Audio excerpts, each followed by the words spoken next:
Good morning, everyone, and welcome to this Municipal Council meeting, Tuesday, October 10th. I'd like to call the meeting to order and acknowledge that we are in Mi'kma'ki, the ancestral and unceded territory of the Mi'kmaq people. Are there any announcements, acknowledgements, or recognitions? Councillor Moore. Finish my toast.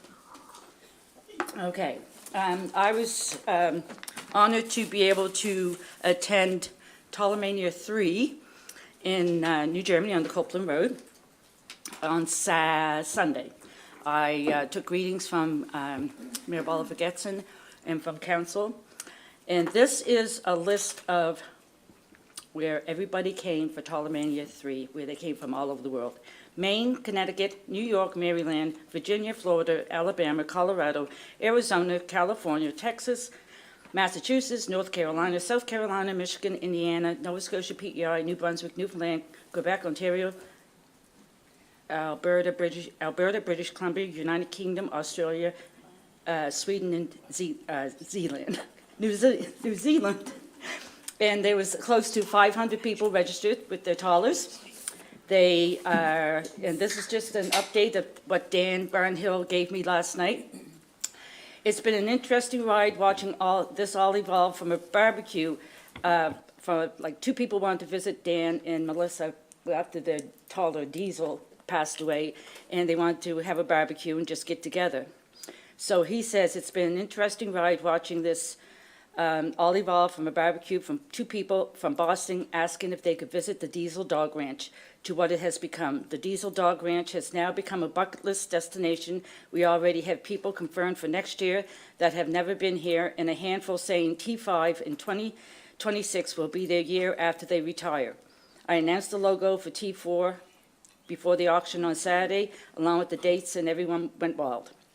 Most of the people that attended T3 already booked hotels and Airbnbs for next year. Next year's theme is, what if traveling further brought us closer together? And it's true, the event has become a global family reunion. One couple from Australia that have attended all 3 years. There was another guy there from Australia this year. They live 200 kilometers apart in Australia. Both belong to the Australia Taller Club. And the first time they met was here in New Germany, 23,000 kilometers from Australia. The auction in Ptolemaia 1 was, they brought in $6,200. Ptolemaia 2, they brought in $6,800. Ptolemaia 3, they brought in $10,100, and that money is divided between Taller Rescue and Elder Dog Lunenburg. So not too bad for a little dirt road in north of New Germany. Nice. And if you haven't had the opportunity to attend Ptolemaia, it's something that you definitely should put on your bucket list. It's worthy of attending. Are there any other announcements, acknowledgements, or recognitions? Councillor DeLong. Thank you. I wanted to recognize the wonderful breakfast held at the Mahone Bay Fire Department this weekend, but mostly I wanted to make note of the tour that I received of the station afterwards. A crew member took me out to visit all the trucks and showed me the aerial truck with the ladder. And what was really interesting about that was that the ladder can go below grade 30 degrees. So it's great for rescues on things like mud flats and whatnot if a car goes off the road. So this is a way that they're serving the district.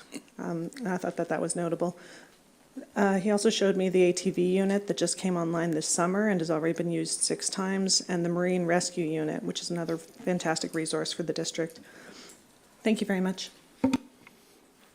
Are there any other announcements? Councillor Bell. Just for the record, this is October the 8th, not the 10th, and the actual agenda has it wrong, so you probably just read it from the agenda. I did. It is October the 8th. I will correct myself. October 10th is... Are there any other announcements, acknowledgements? Councillor Wynot. I just want to remind everybody it's Fire Prevention Week. It's every week, not just this week. And I want to thank all my fellow firefighters. And I will have a statement on that a little later. Also, I would like to recognize some members that have joined us here this morning of the Baker Settlement and District Community Hall Association. maybe you can just give a wave, Helen Kraus, Phyllis Wessel, Murray Legg, Betty Norwood, and Diane Seelig. So welcome. Is there anyone here for public input? If you would come forward, please, and state your name and the community that you live in the back first.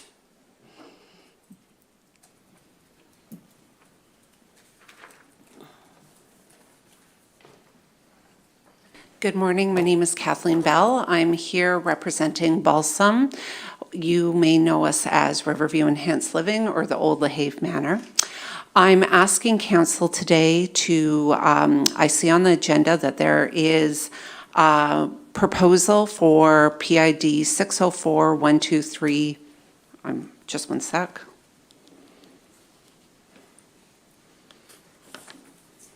My apologies, I had it open, but it's for the pickleball proposal. Currently, we are working with staff and engineers on a mixed-use, low-income housing proposal for the same PID, and I would like council to have both proposals presented to them for consideration before any decisions are made. So this is a presentation that is coming before council, and there will be no decision made when the presentation is had. Music to my ears. Thank you. Have a great day. Thank you. Anyone else for public input? Again, if you could come forward and state your name and the community you live in. Wade?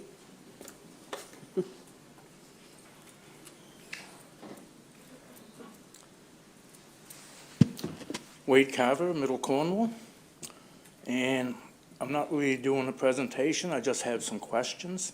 When I look at the council's expenses, and they're ranging anywhere from $2,000 for the year to over $9,000, who authorizes these?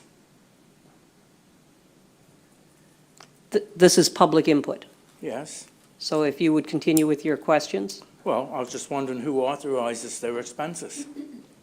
Because there's $2,000, $3,000, some are $5,000 and $6,000, some are over $8,000 and $9,000.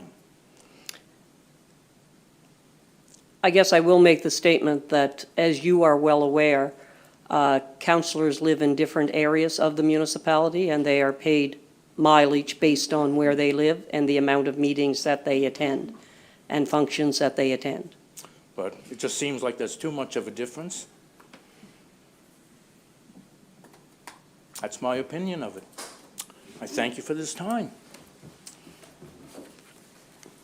Is there anyone else here for public input? Anyone else for public input? If not, we will move down to changes, approval of the agenda. Councillor Staton. Thank you. I would like to add an in-camera item under personnel matters, if I could, please. So 14.4, personnel matters. Is there anything else to be added to the agenda?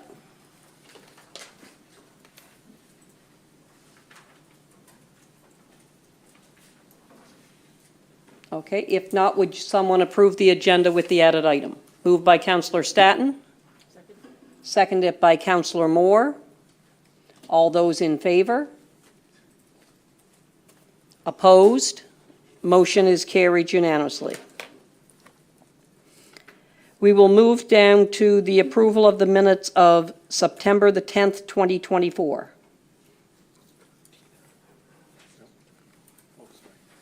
Moved by Councillor Haysom, seconded by Councillor Vino. All those in favor? Opposed? Motion is carried. The approval of the minutes of September the 24th.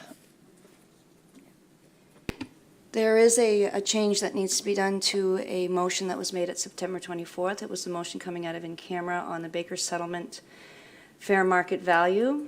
The motion states that the fair market value was $194,300. That was an incorrect amount. It's actually $190,300. $190,000 and 190. 104,000. What? 104. Oh, sorry. I got the wrong amount again. So it's 1043. Thank you. So the actual fair market value of the property is 104,300.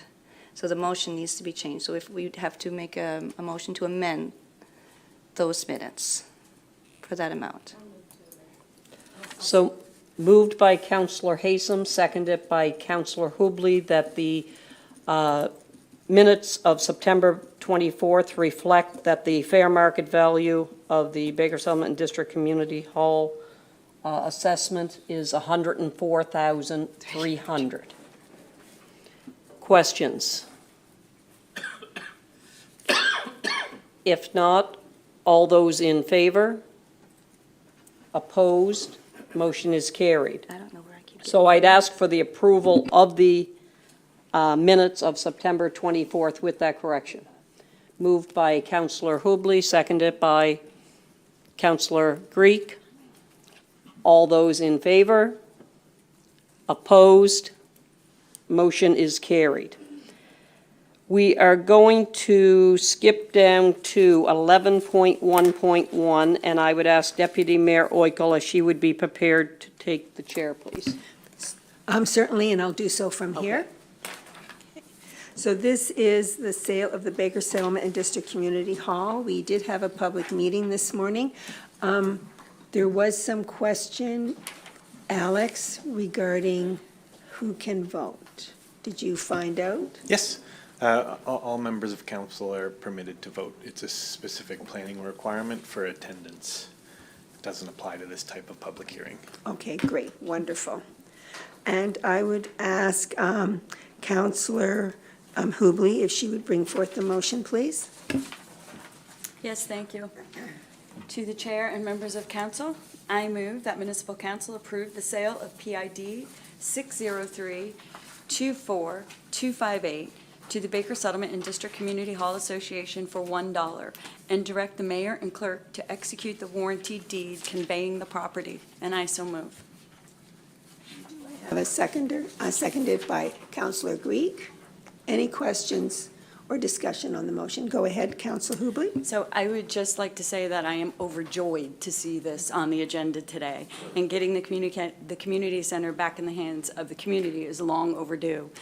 According to Pauline Wessel, 11 long years. I'm sure Chi District is happy. So thank you to Mayor Bolivar Getson, Tom, and staff for seeing this through. Any other discussion or questions? No? All those in favor?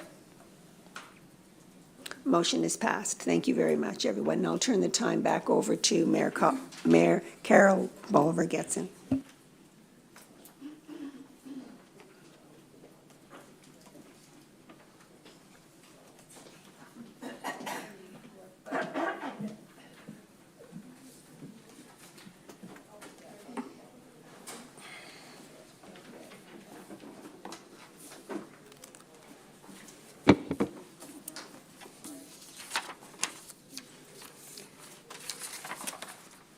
Okay, we will go back to 7, awarding of tenders, RFP, and the first one is 7.1, award of MJSB RFP 2024-003 curbside collection services. And we do have Gabe here with us. Gabe, if you would like to just update the council basically on the RFP, please.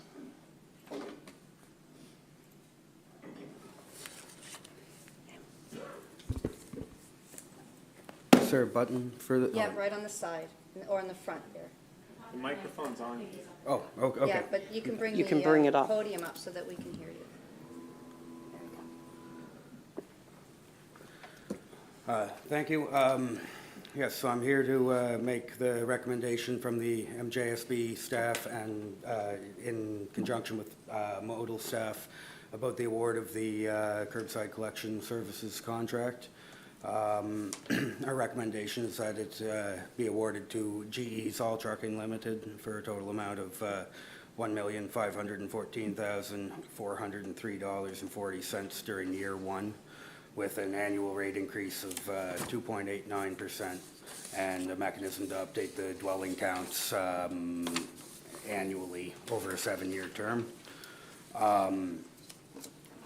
The existing contract, it started in 2020, it expires at March 31st, 2026.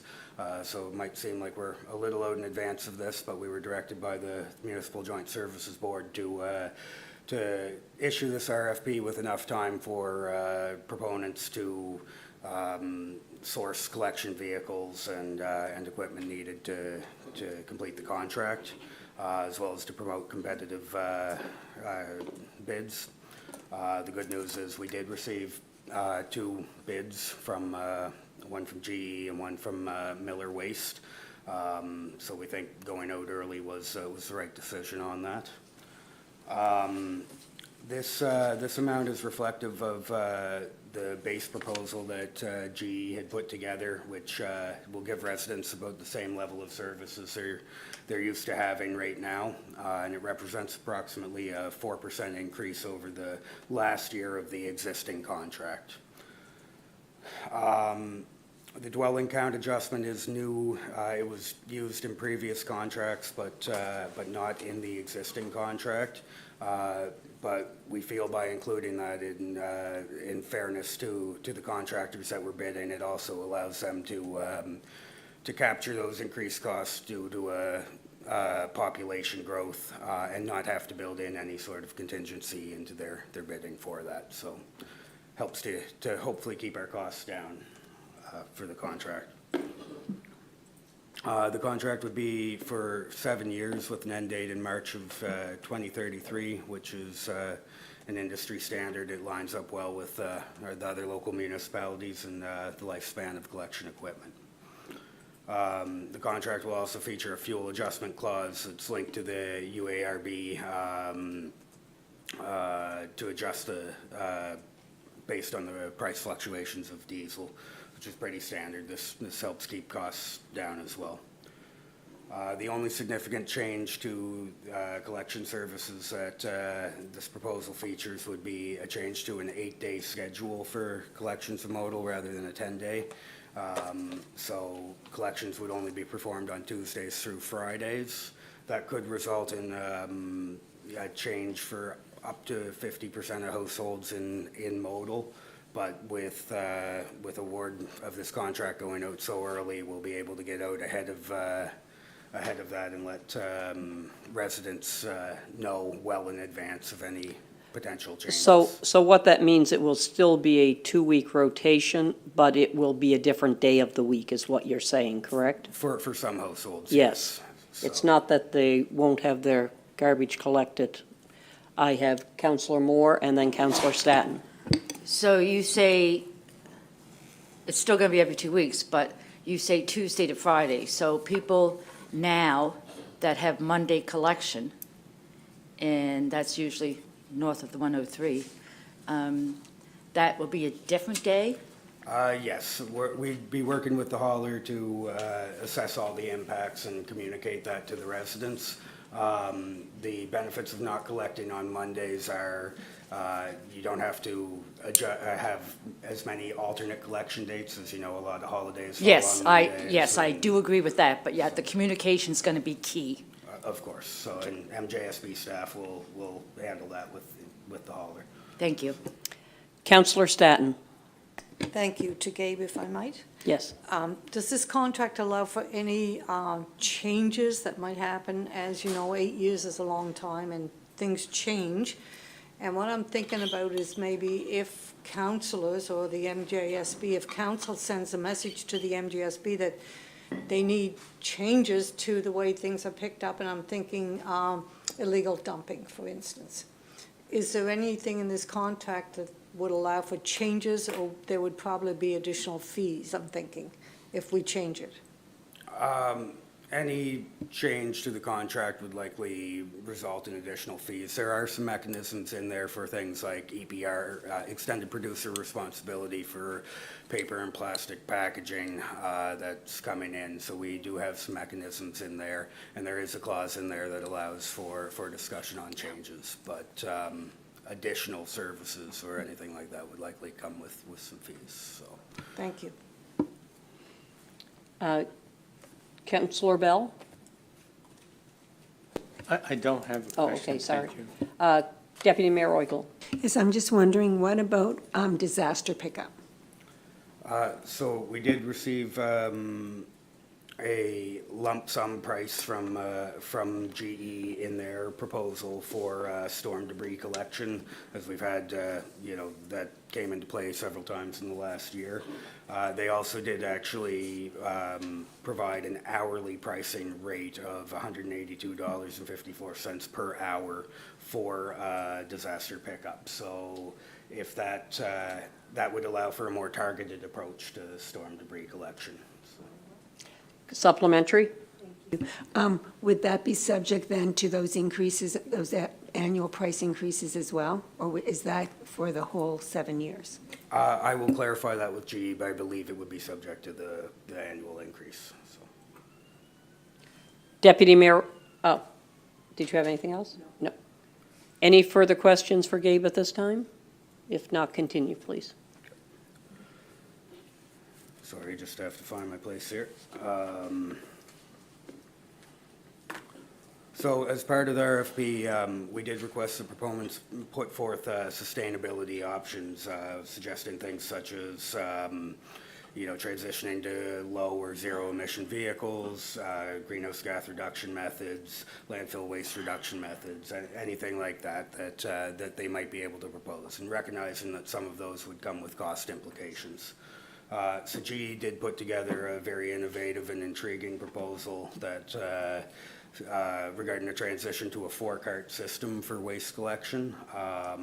So that would be, rather than your typical bag system that we have in place now, it would be a cart for landfill, a cart for green carts, and then a cart for fiber and a cart for containers for recycling. Councillor Vino? Yeah, I had this question written down when I was going through the agenda on the weekend. So more carts in addition to the green cart we have now, all the same size, the other 3 carts that you had mentioned? Or are they I'm just thinking how much room that this would take up for the average curbside pickup. Yes, and that was part of the logistical concerns that we had. They likely would be, they didn't dictate the cart size in the proposal, but it's assumed they would probably be all the 240-liter carts like you're used to. And a different color representing, is that Blue, typically green, how? black, typically. Very then- likely, yes. There would probably be 2 different color carts for the recycling, but all those logistics weren't fully fleshed out. Like if we would have recommended proceeding with the sustainability proposal, that would, a lot of those things would need to be fleshed out as it goes on.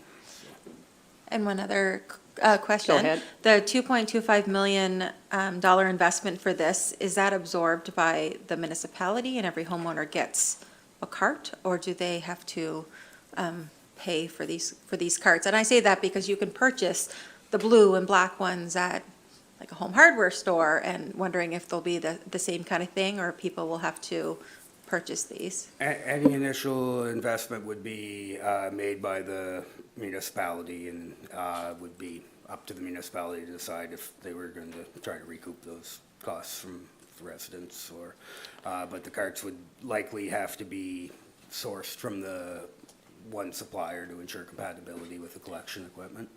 So this proposal was something that came before the MJSB a few years back. It was brought forward, and it was deemed to come forward when the contract was renewed to see if it was something that we could get a pricing on, to know if it was something that wanted to move forward with.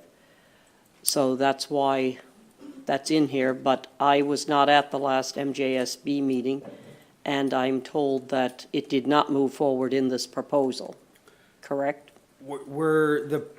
We didn't put anything in the RFP for that. This proposal came from the proponent, from GE, with their suggestions for it. It is a very intriguing option, however, it's not the option we're recommending at this time, due to the initial capital investment that you mentioned. And that number would be for cart purchase alone and not the rollout of the carts, any costs associated with that, the tracking.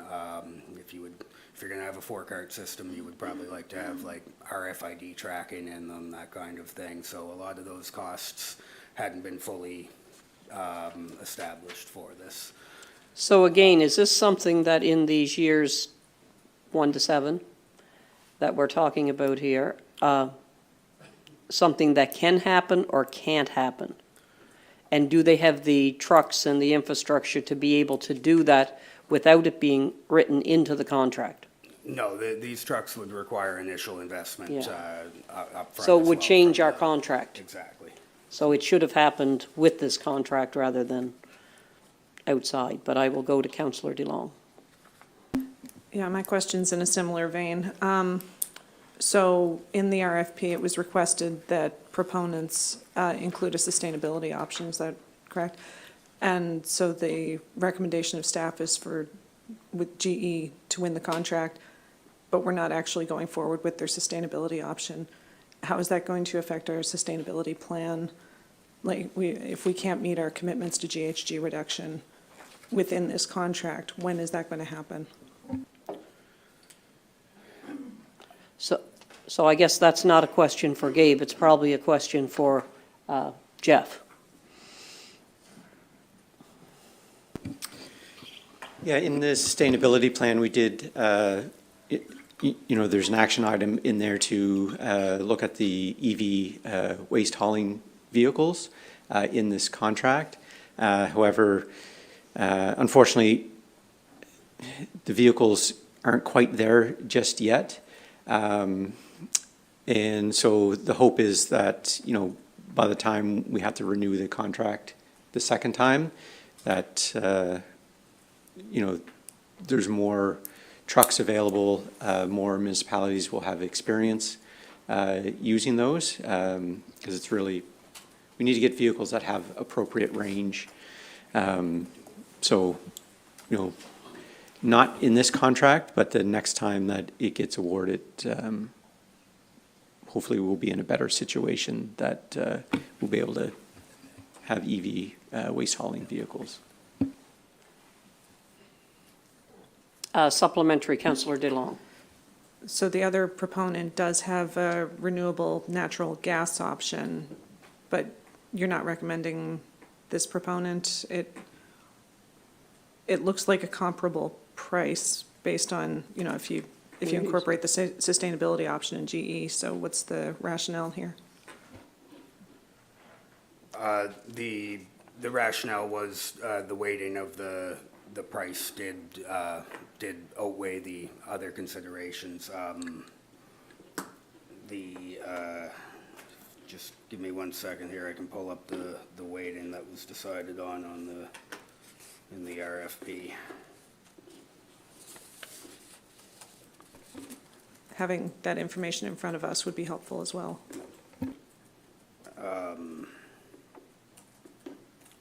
Yes, the Miller Waste proposal for reference was $3,039,000 and change in the initial year of the contract, which is 106% increase over the last year of the existing contract, as opposed to a 4% increase from GE. And as soon as I get the RFP up here, I had it open, but it's decided to not load for me here, so just bear with me.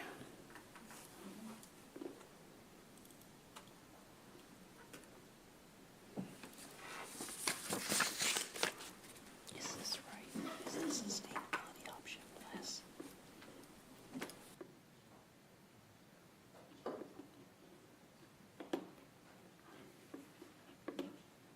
So I guess when I look at this, and I'm looking at the sustainability options here, the proposed cost that we're looking at without a sustainable option is 1.51440340. The sustainable option is 1.475854.87 per year, which is less. However, it's the capital investiture of over 2 million for the trucks to do that, correct? Exactly, yes. So that would be a one-time, spread out over that 7 years, the 2 million. There would also be additional costs to replace carts every year, and those costs aren't quantified yet. But Yeah. but yes, that initial investment is a significant amount. I did pull up the pricing here that was the weight of the pricing that was in the RFP, and the pricing response was worth 50% of the weight. The sustainability considerations were worth 10% of the weight. So, well, their sustainability proposal was impressive. Unfortunately, the cost of it brought that overall score down. And when I look at the proposal with Miller Waste, the sustainable option is which one? The second one, 2.887? So Miller had worked their sustainable pricing rate into their base proposal. So it's not price apples there. to apples if we're going, so their infrastructure is built into that 3 million. Exactly. Not just, but they weren't proposing a four-cart system. Their sustainability options were things like CNG vehicles and that kind of thing, so. So do we know without a sustainable option if it was less than GEL's? It's, their proposal was sort of a one package deal. Like they already have CNG vehicles in their fleets in other jurisdictions, so they're used to using that. So they didn't even, put together a bid that had, say, completely, there was a combination of diesel and CNG vehicles in their bid, but they didn't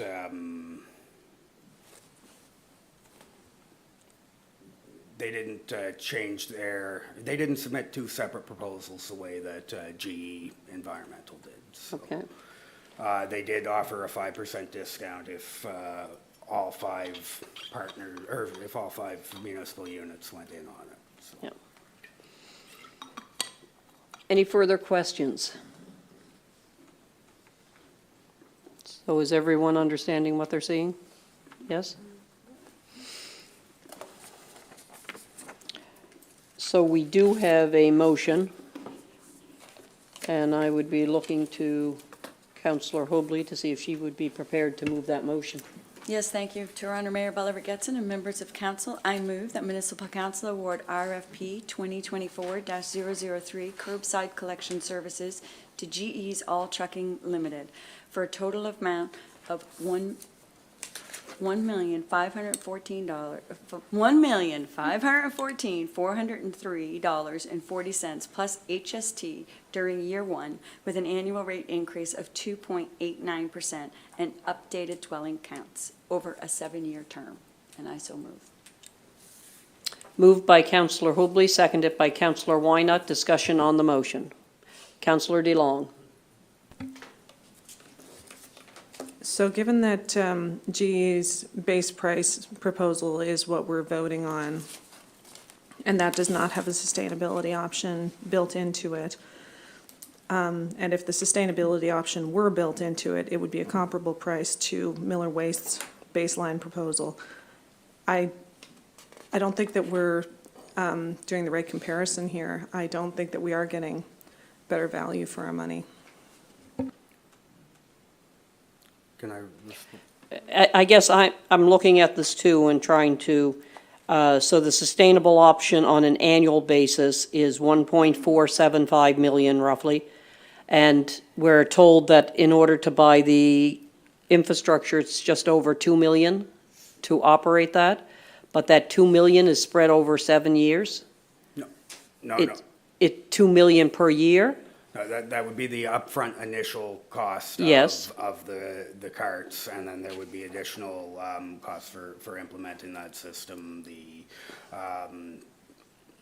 We would have to flesh out those costs of operating that system a lot more within the MJSB. I do want to just clarify too that there are sustainable considerations in GE's base proposal, things like electric vehicles for the route supervisors. There's also just anti-idling policies, route efficiency, all kinds of things like that that are laid out a little clearer. And I apologize, I was trying to keep the memo itself relatively brief and easy to digest, but they're.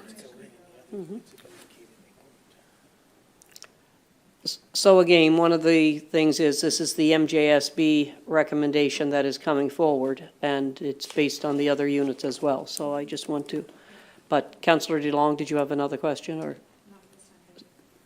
Councillor Haysom. Thank you. Is it standard to have a 7-year term on a contract like this? That's pretty standard. Valley Waste just did a 7-year term with theirs as well. Okay, thank you.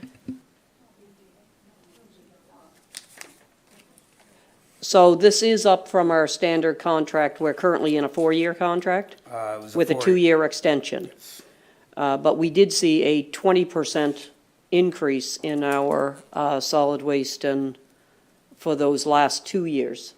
So looking at this from the 2.89, I believe it is, percentage increase per year, it definitely is a better deal than what we seen. So the base price for the last 2 years had gone up 20%.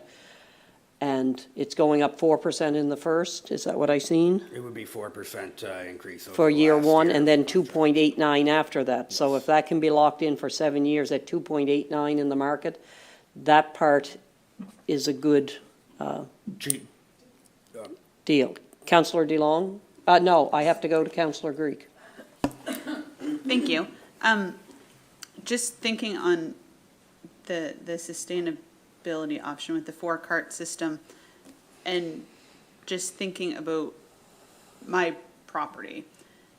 So we're rural, we have snowbanks in the winter, and my neighbor and I both put our garbage out in the same location. We struggle to get 2 carts as it is. To increase that to 8, I don't see how that's possible in the winter, given our snowbanks beside the road. But along with my question, which I think one has been answered, all municipal partners are to agree and move forward, correct this recommendations coming from the MJSB. Okay, and just out of curiosity, because I can't remember the answer, are seasonal residents provided green carts, and are they factored into like our regular costs? The number of our cottages around, are they provided the green carts and in with this proposal cost? I believe they are, yes, seasonal residents do have green carts, and Okay. So our hundreds of cottages would also then like receive the 4 carts if that system was ever implicated? yes. Okay, thank you. Deputy Mayor Oikel. Asked and answered. Councillor DeLong, did you have a? Just based on what you were saying, the 20% increase, didn't we have a fixed figure for annual increase in our previous contract, and this happened out of that? No? I'm seeing you shake your head, Alex. There was 4 years fixed, and there were And 2 2 year. renewals, and during the renewal process. They were not informed. prepared to renew at the 2%, I believe it was, that. 2.25. 2.25 that was in the contract. They were not prepared for the extension. We, with the 2.89% proposed in this contract, they've also put a note in there that they would consider a CPI increase option in lieu of that, but staff's recommending the 2.89 fixed pricing. So we're not talking about $50,000 a year here. We're talking about 1.5 million in the difference. in this contract? Per year? That's a big dollar amount for 7 years. Any further discussion? If not, all those in favor? Opposed? Motion is carried unanimously. Thank you. Thank you.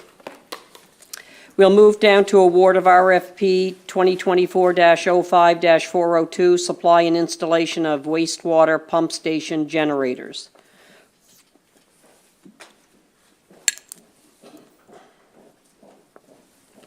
Larry.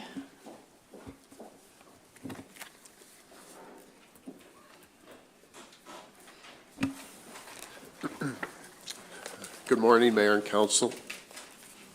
In efforts to ensure that the municipality provides the essential service for wastewater collection during power outages, Modal received prices for the supply and installation of 2 wastewater backup generators, 1 portable generator and 1 permanent located at the Nathan Cirillo pump station.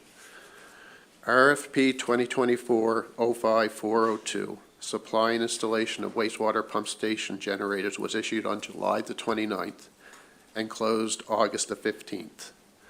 The municipality did not receive any bids by the closing date and time. Staff explored 2 options to procure the goods and services: alternate procurement as described in section 19.1.4 of our purchasing and tendering policy, as well as the standing offer through canoe procurement. Through alternate procurement, a local supplier, LMB Electric, provided 2 prices, one for the portable generator unit and one for the permanent unit, including installation for a total cost of $191,559.62, including net HST and a 10% contingency.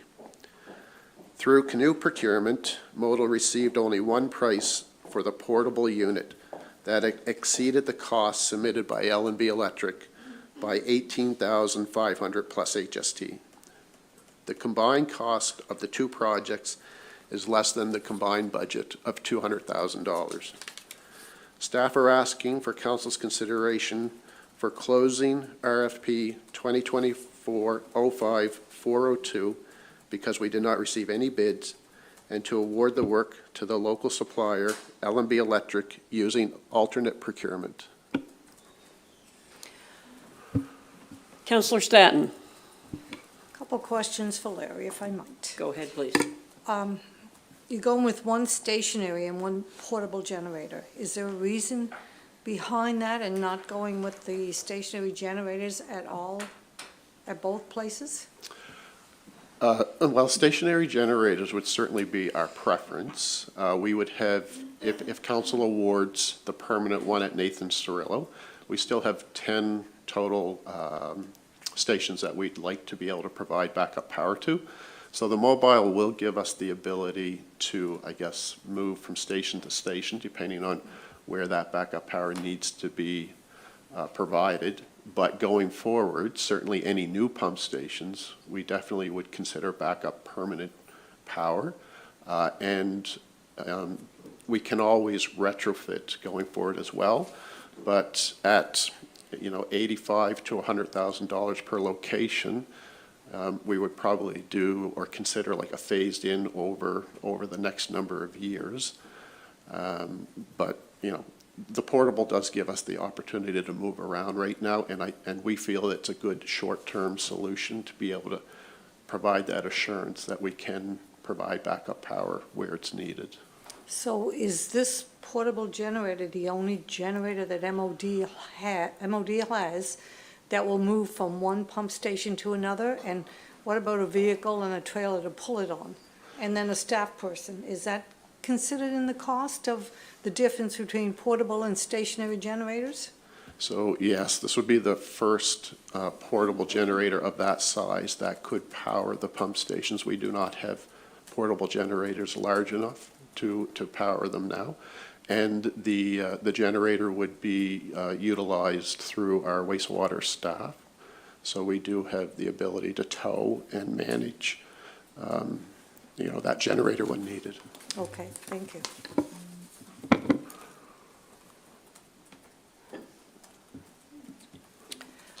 Councillor DeLong.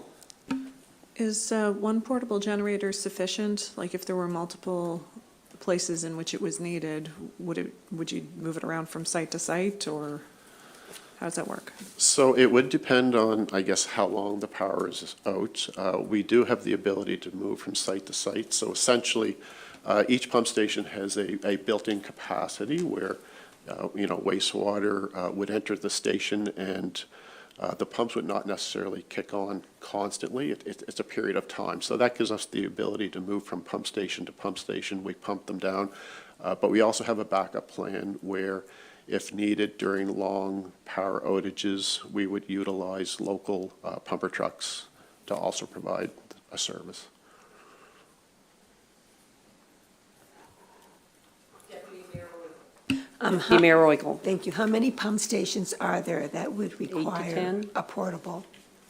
So provided council approves the permanent Nathan Cirillo, there's 6 in New Germany, 3 in Hebville, and there would be 1 in Cookville, so 10 that would still be utilized with the portable backup power. So I think that what I'm hearing around the table is that there should be a plan to put permanent generators in these other facilities, because if there's 6 in New Germany alone, a major power outage definitely would cause severe complications in that area. So I would think that if it takes one of these generators, there probably is an oversized generator that could be purchased for New Germany. Is that correct? I'm not sure. There'd be, I guess, a permanent generator for each pump station. For each, it would still have to be for each pump station? For each pump station, yeah. Okay. Okay. Any further questions? If not, I would ask Councillor Staton if she'd be prepared to move that motion.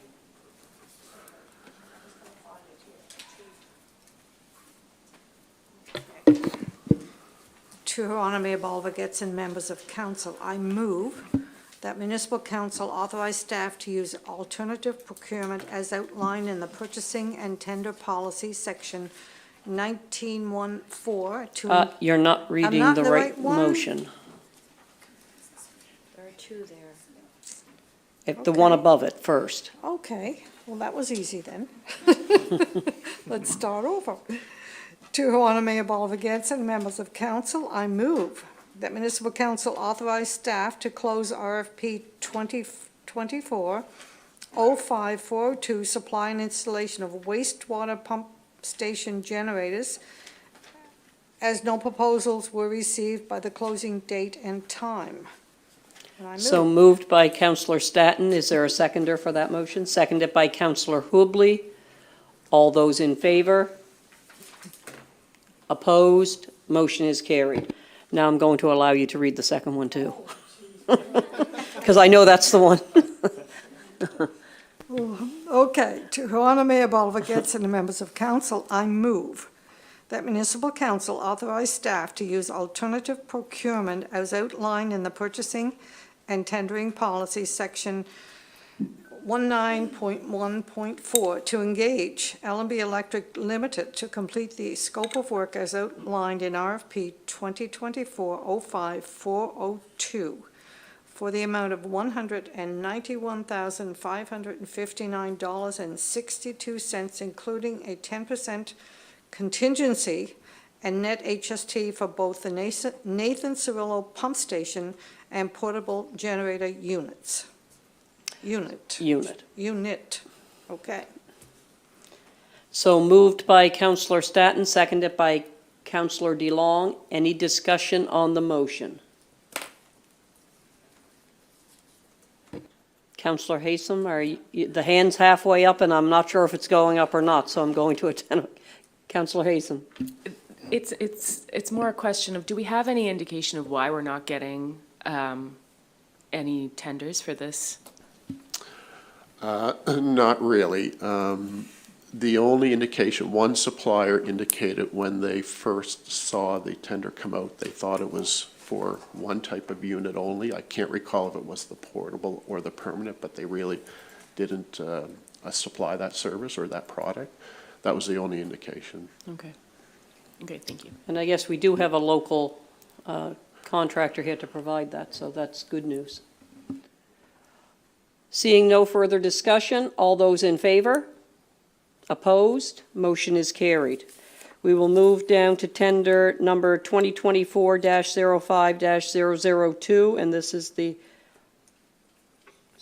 caustic soda system and new building addition. Caustic? So for a few years, our Cockerell Bank wastewater treatment plant struggled meeting the pH requirements as defined under our approval to operate as issued by the province of Nova Scotia. The municipality did conduct a temporary pilot project in November of 2020, and we later refined it with the use of caustic soda in October of 2021, which dramatically improved the pH results. After a few consecutive years of success, staff wanted to install a permanent automated system. Tender 2024-05-002 caustic soda system and new building addition for the Cockerell Bank was issued on August the 2nd and closed September the 19th. We received 2 bids, one from Lindsay Construction Limited and one from Avondale Construction Limited.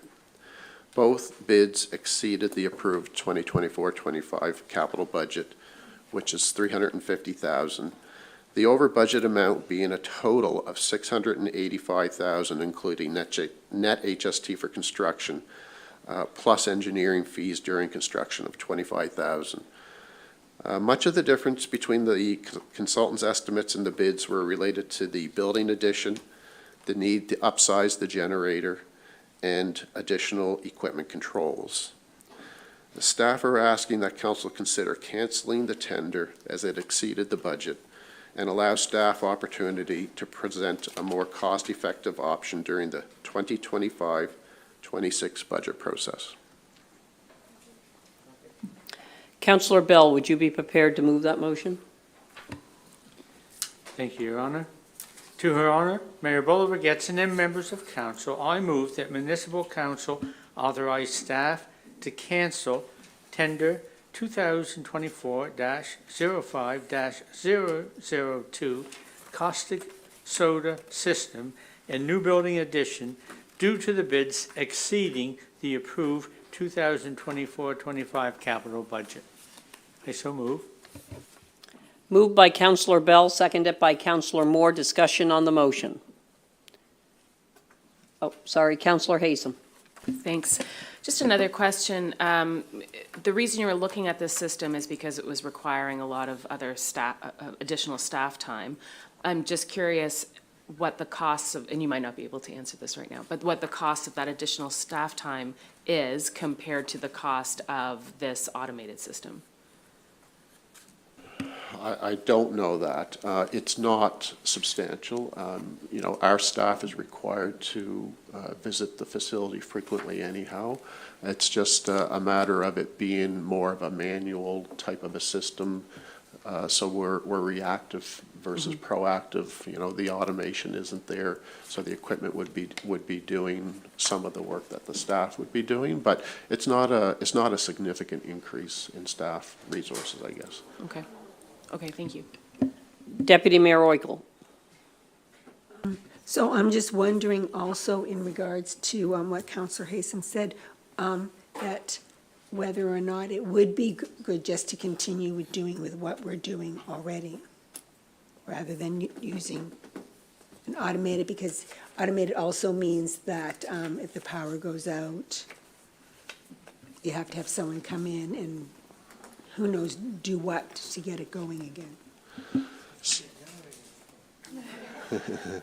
So the system that we have in place, the temporary system, it was intended to always be temporary. So it was a very cost-effective system that is subject to some of the elements of the weather and things like that. So far, we haven't had issues, but that's not to say that if we have a winter that's perhaps a little bit more harsh, that we may have issues. So it is a very bare bones, basic system that really should be upgraded to ensure that it's more reliable. But we have been operating it for a few years. We haven't had, any significant issues, so I'm hopeful that we can continue to operate it for another year to two until we have something more reliable in place.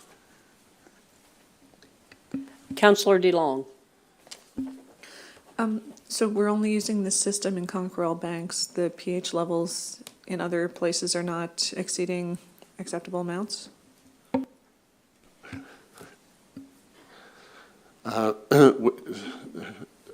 So Conquerall Bank was the most problematic area and had the history of being of having a low pH below the limits. We do on occasion have I'll say pH issues in other facilities, but they're usually very few and usually a very short time frame, where that's not the case for Conquerall Bank. Conquerall Bank had a low pH for longer periods of time, and much more frequent than anywhere else. Councillor Moore. Thank you. I'm glad to see that we are canceling this motion, this tender. What are we doing wrong that we're putting a certain amount in the budget, we're going out for tender, and the tenders are coming in double or more? What are we doing? I'm not saying we're doing something wrong, but what can we do better that we can, this is just unreal. I think in this case, I would consider this project to be a small project. We were looking at adding basically a very small addition to the building. It's already a small building. It's essentially the size of a baby barn, and we were looking at adding another baby barn to it. We were looking at changing some of the siding and the roof because of matching it in and all that stuff. But I think in this case, what we seem to be missing is maybe the intermediate contractors. We have the small residential contractors that tend to be looking after the private people, and then we have very large general contractors, which is, I think, what we received here for bids. So it wasn't, we didn't receive any bids for the intermediate contractors that would maybe be interested in this size of a project. So I think we are seeing elevated costs in this. That's my opinion, because of the size of the general contractor per se. But of course, we have been seeing elevated costs in construction as well. Thank you. Seeing no further questions, are you ready for the question? All those in favor? Opposed? Motion is carried. We will move down to award of number 2024-05-001, Cookville Wastewater Treatment Plant Upgrades Phase 3. It's a big one. So, given the current rate of development in Osprey Village area, the Cookville Wastewater Treatment Facility is projected to reach capacity within the next few years. To ensure continued compliance with our approval to operate and maintain wastewater treatment services, it will be necessary to increase the facility's capacity by completing the next phase of the planned upgrade. Tender 2024-05-001, Cookville Wastewater Treatment Plant Upgrades, was issued on July 26 and closed on September the 20th. The municipality received two bids, one from Palmer Lowe Incorporated and one from Maxim Construction Incorporated. The bid submissions were reviewed by both our consultants as well as municipal staff, and both submissions were deemed to be compliant bids. Palmer Lowe Inc. Submitted the lowest bid of $21,668,694.21, including net HST. Due to an additional engineering effort during detailed design, extended tender closing period from 4 weeks to 8 weeks, the number of questions that we receive from contractors needing clarifications during the tendering phase, as well as the anticipated construction schedule of 2 years versus the 1 year, there will be additional engineering fees. We are anticipating additional fees to be $720,892, including net HST and a 15% contingency. Council had approved previously almost 1.1 million in engineering fees. With the additional engineering fees, this represents about 8.4% of the total project cost, which is still lower than the 10 to 14% that we typically see for engineering services for other capital projects. The municipality's capital budget included $20.75 million for engineering and construction over a 4-year period between the budget years of 2023-24 and 2026-27. The total project cost, including engineering and construction, is $24,570,820, including net HST and a 5% contingency for construction and 15% contingency for engineering. This represents an over budget amount of about 18.4%. The municipality has received $11,985,163 from 3 external funding sources, including the Sustainable Service Growth Fund, Municipal Capital Growth Program, and Investing Canada Infrastructure Program.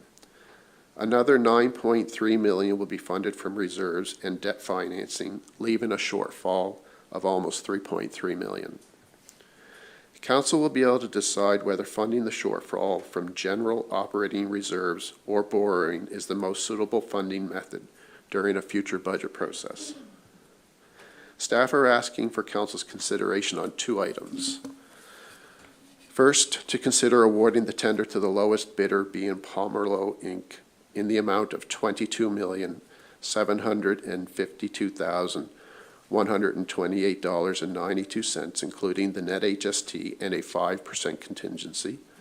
And secondly, to authorize staff to award additional engineering fees to our consultant, EXP Services Inc., in the amount of $720,892, including net HST and a 15% contingency.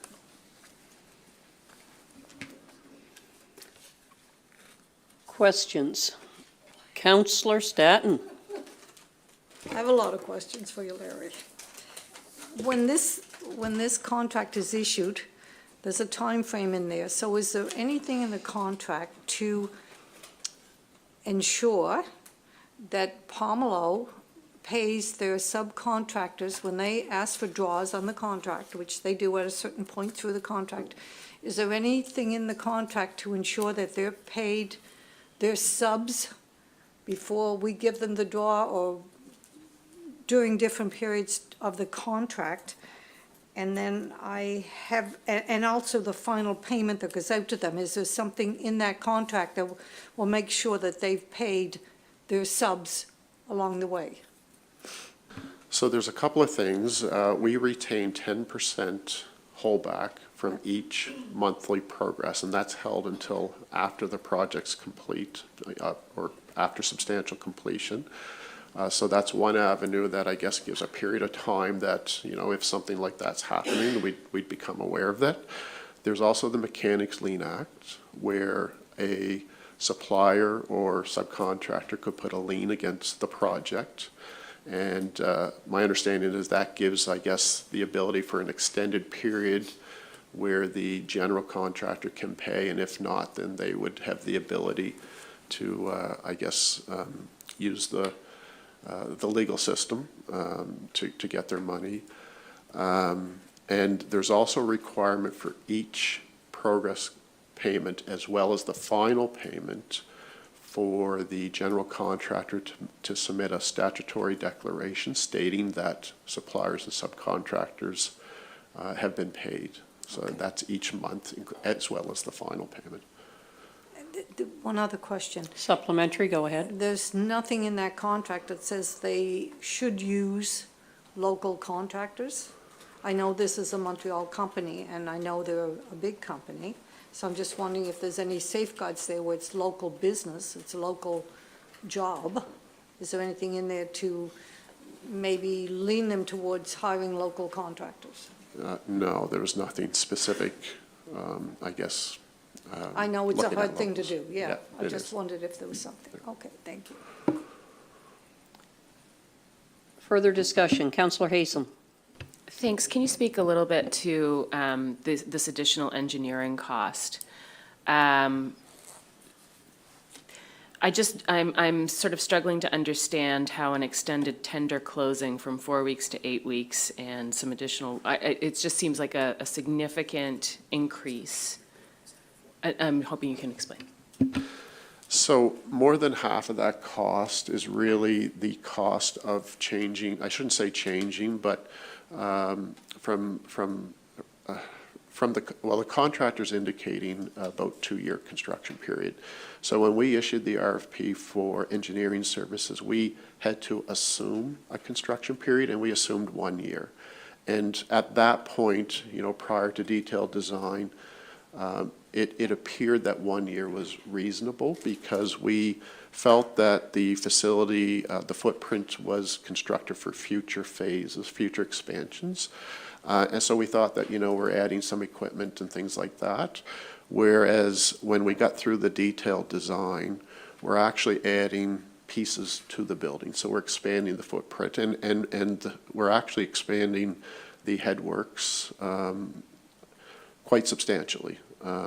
So there is going to be a substantial expansion to the building. So those things were not really planned for, and again, that would add to the construction period. So we had to assume something for engineering services so that we were comparing apples to apples from everybody that submitted. We assumed a year after detailed design. The project grew, and contractors are indicating a 2-year construction period is more realistic. So it was over half of that 720,000 is related to construction services.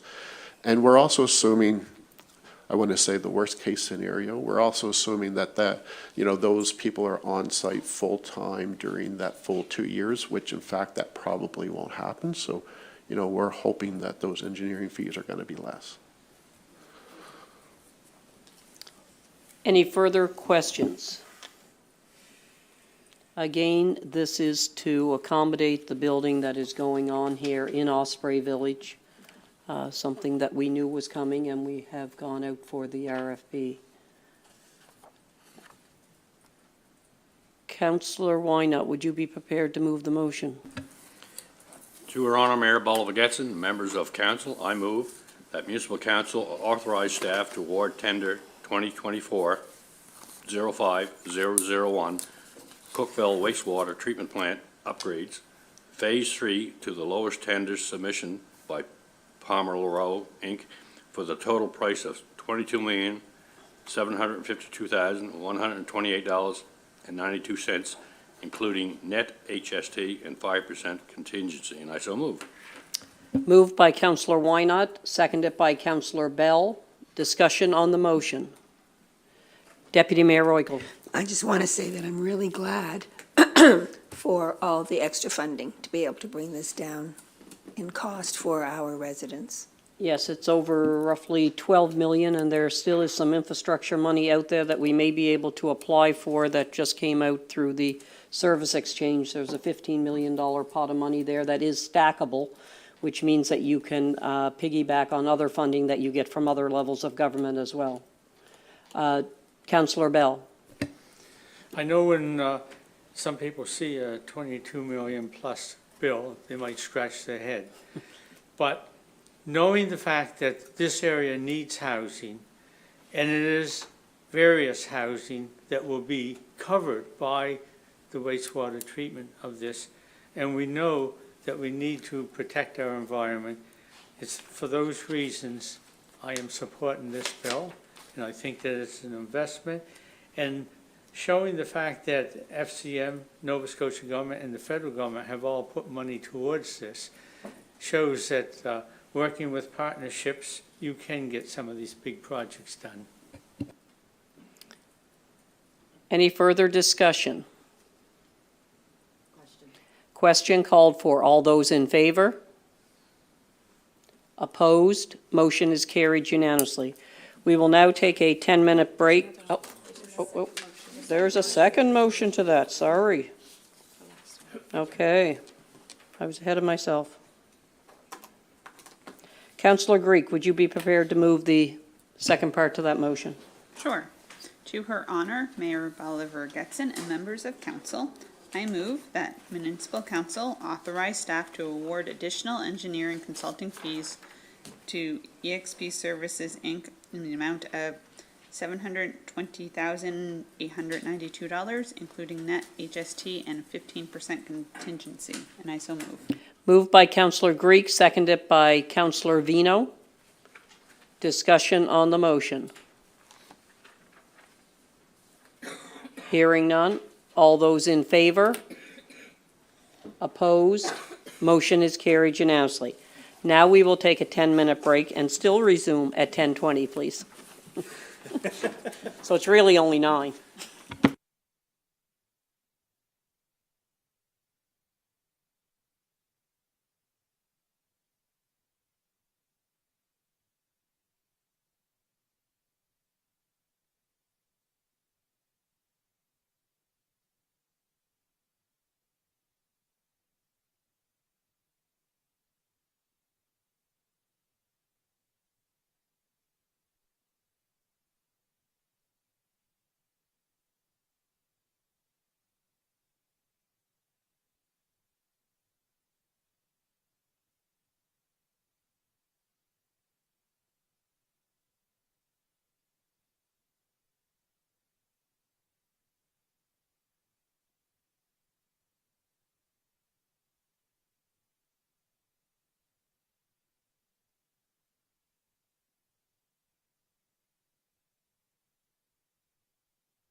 Welcome back to our council meeting.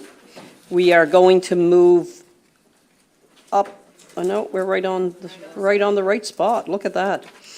8.1 Pickleball Park, and we have Jarrett Ullman with us today, who is going to do the presentation. Wayne Ullman was unavailable.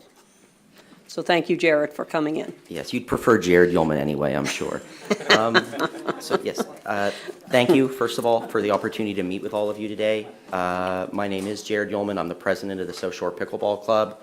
I appreciate the opportunity to speak with you. Hopefully, over the next 15 minutes, I can present some pretty compelling reasons for why our preferred site is really the ideal home for Modal's pickleball courts in the future.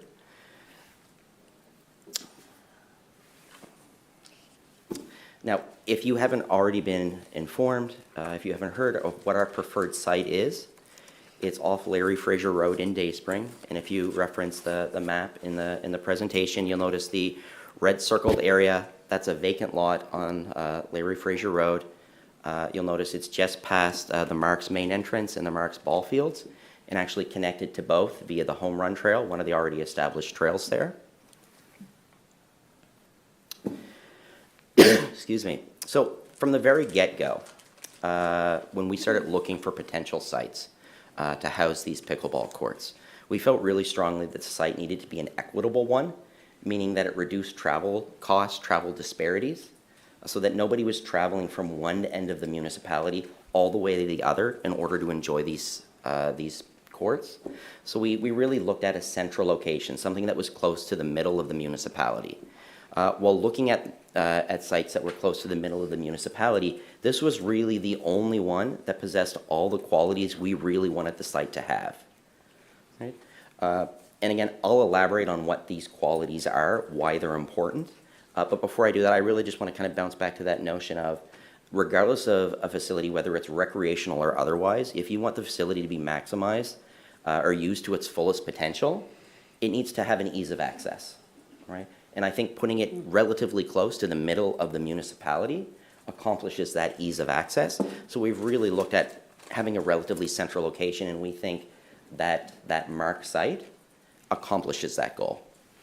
So in terms of these desirable traits, these traits that we were looking for in a location, one of them is a site that does not need to be cleared of trees. You know, if you look at the aerial shot of the site, you can see that there's not a single tree on the actual lot. Right? There are a couple of benefits to this. First and foremost, I think it's important to be environmentally conscientious, right? If we don't have to, destroy, uproot trees, let's not. Those are the sorts of projects that garner improved community support, met with less resistance. Additionally, because we can likely build at this location without displacing a single tree, it's going to be easier to navigate any sort of environmental regulations that might be in place. As well, you save considerable costs in terms of construction by not needing the specialized equipment in order to remove trees, right? You can essentially begin building without clearing first. Now, I just mentioned that the lot didn't possess trees. That is true, but the surrounding area is heavily treed. And that's actually really desirable for a couple of reasons, right? If you actually look at the site, 3 of the 4 sides, dense, tall trees.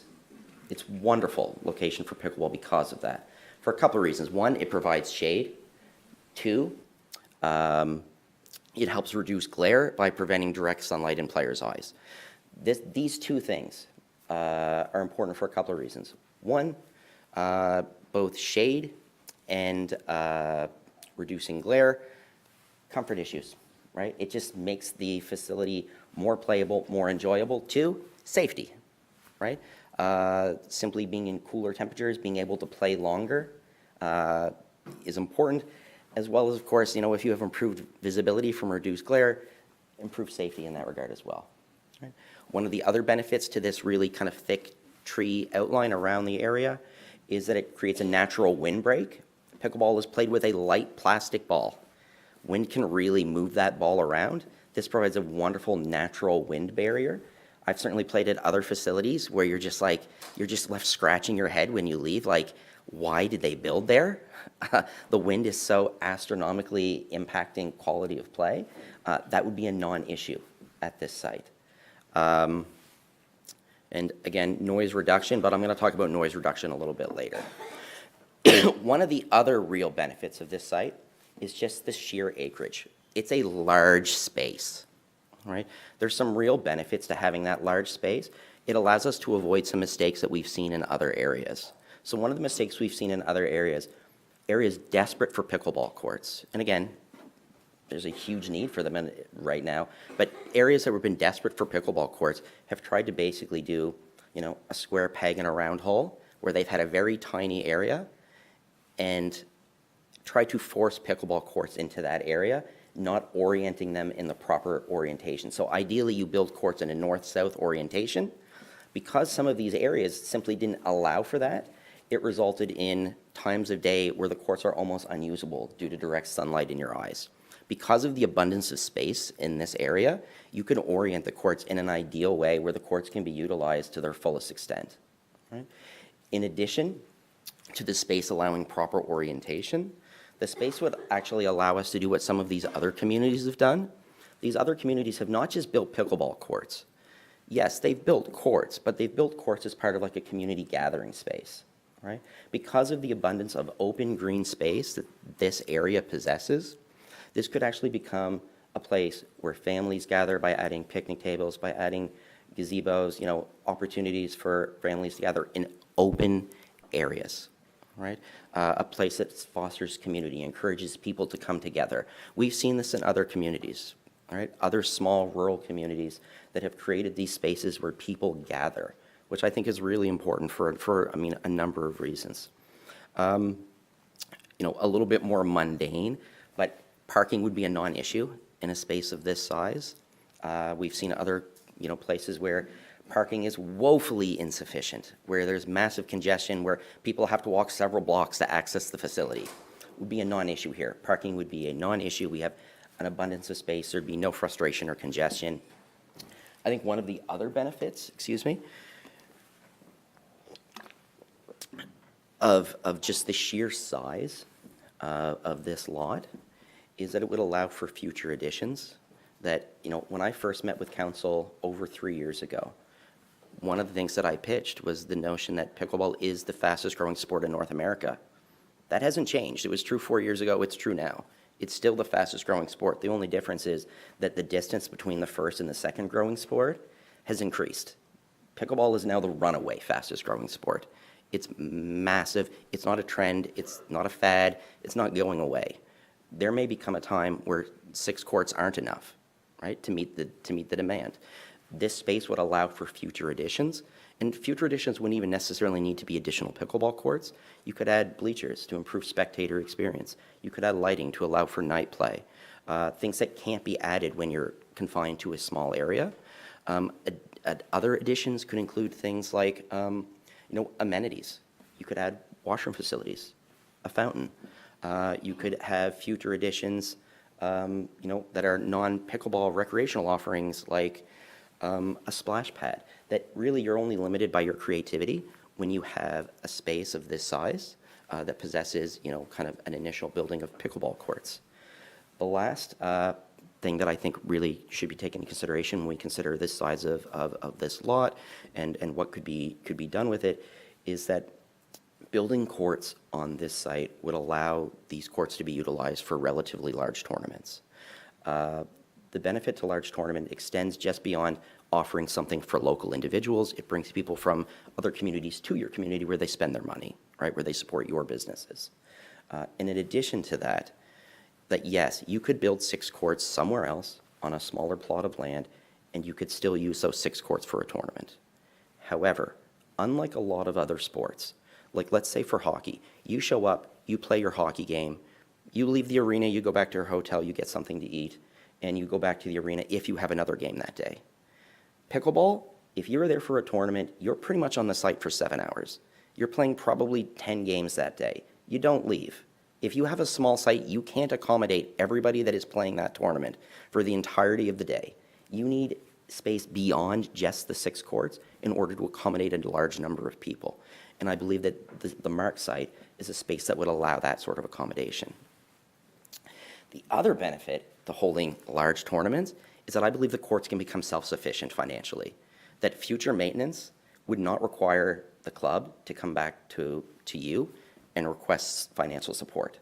That we believe running these sort of events, the sort of events that could be run at a lot this size, would allow the club to raise sufficient money that future maintenance would be paid entirely by the club, that these courts can be financially viable and self-sustaining. But it would require a lot of this size. Now, even if you're not a pickleball fan or an athlete in any way, everyone can appreciate that this place has aesthetic appeal, right? I won't elaborate on that too much, but it is, I've taken a number of people out just to see it, and every person has left saying, it's really pretty here, like it's nice here. The benefit to that is I think it creates a sense of real pride. If we were to build a facility there, I think there'd be real pride in the facility. I think the club would take tremendous ownership of this. I think it would encourage participation, not just locally, but I think we would actually have new people join simply because, like, this looks really pretty, this looks nice, let's try it. But I think it also encourages participation from outside of local potential players. That the pickleball community talks. I think you would have people coming from other areas of the province to this community specifically to use these courts, and while they're here spending their money and supporting local business. One of the other benefits that we see to this site is that it has very close proximity to other recreational offerings. So, if you look at what the Mark has to offer, it has a pond for fishing. Although I don't think I've ever seen anybody have a kayak in it. I've read on the Moto website that you can kayak in it. You have plenty of trails for walking, hiking, biking, walking your dog. I know that there's quite a bit of mountain biking. I know that there's disc golf. There's a number of baseball fields. Like, there's a ton of recreational offerings. And I think adding an additional recreational offering would be ideal.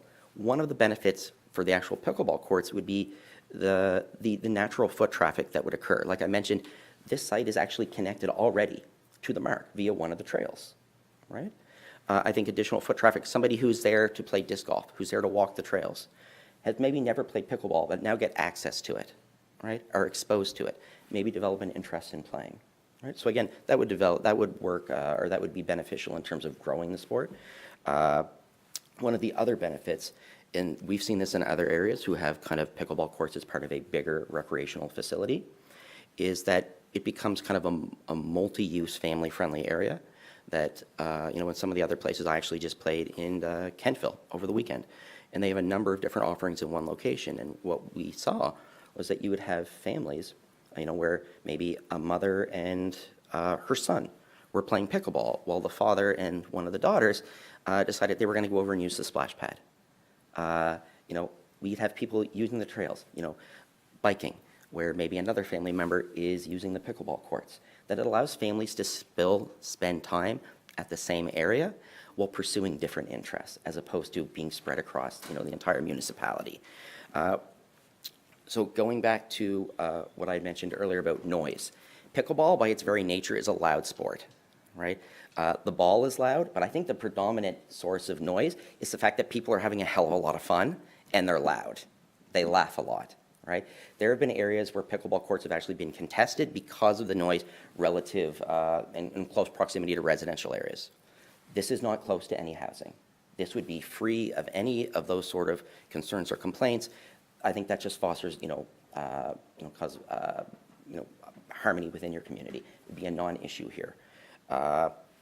Lastly, I think by grouping this with other recreational offerings, it actually becomes more appealing when you apply for future grants. If you were to apply for grants to result in, improving public recreation spaces, like, applying for a grant to establish a washroom, right? It becomes more appealing when you approach that grant from the perspective of, we're not just a pickleball facility, we're a pickleball facility with baseball fields, with walking trails, with hiking trails. I think it makes those sort of applications more appealing. So, which brings me to kind of my ask, right? Or our ask. We request the council considers entering into a management agreement with the South Shore Pickleball Club, an agreement that would allow us to develop and construct pickleball courts on this proposed MARC site using the funds that have been set aside in the pickleball reserve, so that these courts ultimately could be established in Modal. Okay. We'll open the floor for questions. Councillor Greek. Thank you. This property that we're hearing about, who actually owns it? We do. We do. All right. Cool. Did not know that. Thank you. We thought that was also appealing. Yes, very much so. That's info I didn't have. All right. Councillor DeLong. Yeah, I was going to ask a similar question, but if this property is currently in the possession of the municipality, why weren't we considering it before?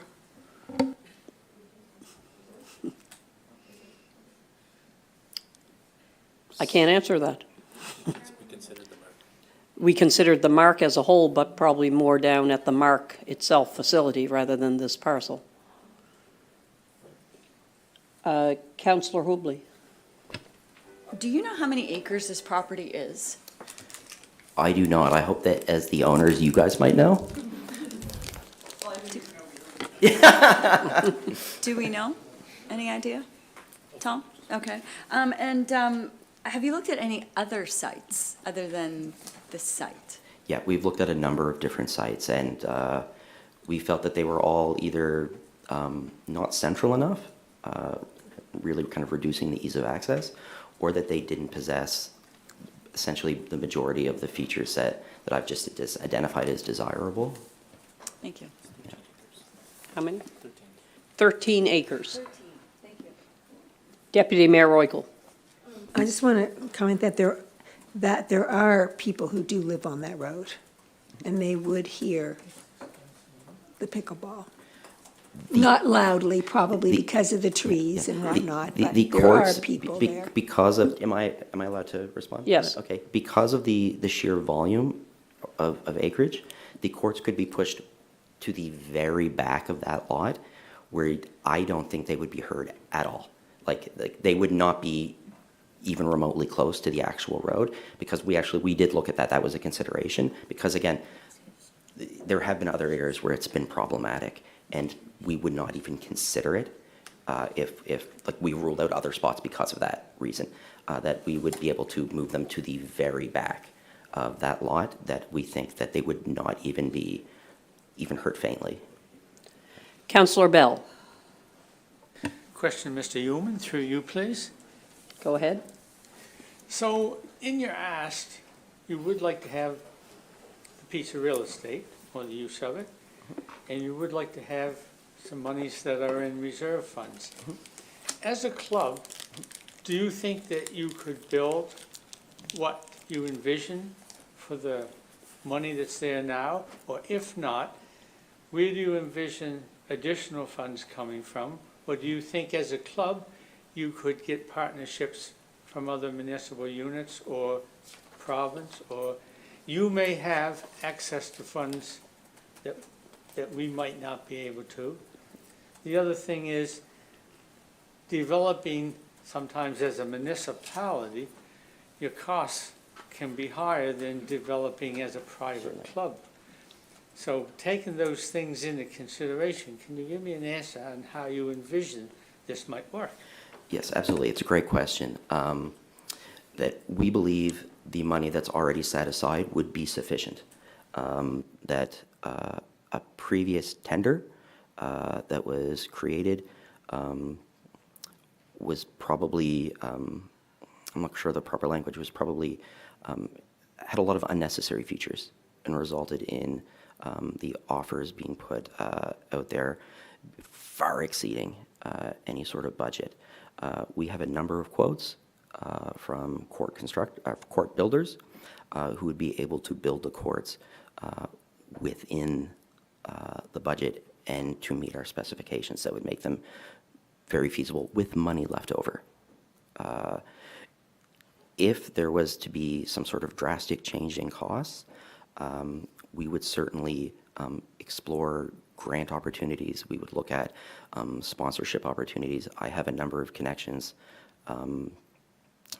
through, I guess I have a sponsor that pays for me to participate in tournaments and travel, that my sponsor, I believe, would be willing to provide money towards the establishment of these courts as long as it remained a sponsor of the facility in the long run. That ultimately, I think the biggest answer to your question is that I don't believe that there is additional money that would need it to be added in order for the courts to be built to the specifications. Councillor Staton. Thank you for the questions, and thanks for Martin. He asked a couple questions I had. I was exposed to pickleball in Florida. I lived across the road from a court. It started at 7 in the morning, and the yelling lasted till 9 o'clock in the night. So they were having fun. Well, I didn't think it was much fun, but anyway, that's what it was. I did try it, and I didn't like it, so I didn't play, but I just, You wanted to have fun. well, not, like I say, it's annoying to begin with if you're living close by, but you get used to the sound. You don't get used to the yelling, but you get used to the ball. That's just, it's there, and you get, like everything else, you'll get used to it. My question is, do you have a membership fee? Where are you getting the money from to maintain this property once you once you put the courts in? Where does the money come to maintain it? Do you keep coming back to the municipality every year? Do you have partnerships with the other municipalities to get some money from them? Like, I'm concerned that you're just asking MODL taxpayers to put money in a pickleball court when the county will use it, not just MODL residents, but the county will use it. So shouldn't they help out with the funding? Yeah, I think that's a very reasonable question or a very reasonable concern, and I think it's one that hopefully I can reassure you on, that I believe that the courts will be self-sustaining in terms of no longer requiring coming back to modal and asking for financing, and I can explain why. Right now, we do not have a membership, and we don't have a membership because we have nothing to offer them. We have no courts to offer them. Nobody wants to give us money when we don't have a place for them to play. Once we have a place for them to play, we can have a membership. Membership's going to help maintain those courts. In addition to memberships, we can have event nights that raise money. You can have a men's night, a ladies' night, you can have a mixed night, you can have competitive ladder. I'm the only one in Atlantic Canada that has what they call Club Pro certification, and it's a coaching certification that allows you to organize and structure the play of a facility in a way that makes it financially viable. So we would organize the club in a way that is continuously bringing money in, not just through kind of our membership, but through regular events that do require additional money to play, as well as these larger tournaments that could be run fairly regularly, bring in substantial money, that we do not believe that once the courts are built, that we would be having to come back to modal regularly, or if ever, requesting additional funds. That we believe the courts can be self-sustaining if we are given the opportunity to use our expertise as pickleball players to oversee how the courts are operated. What about the other municipalities contributing? Have you approached them for some money towards it? We've not. Is there a reason why you haven't? Well, we had to come. No. This is the first proposal, I think, that they're making to find out if there is an appetite to move forward with this piece of land. Is that what I'm... Yeah, that we, at this point, we've really just tried to align with the request from council, which was identify a piece of land and present it. So you're only asking for the use of the land at the time. You're not asking for the $800,000 that's set aside in the budget, because that's not what the motion says. No, there is no motion. Oh, there is no motion? I No, thought I this saw- is their recommendation. Oh, to This is their... consider giving. This is Yeah, a okay. public Yes, absolutely. Yep. presentation, so Yeah. there is no motion. Thank you. I see now. You're very welcome. Thank you.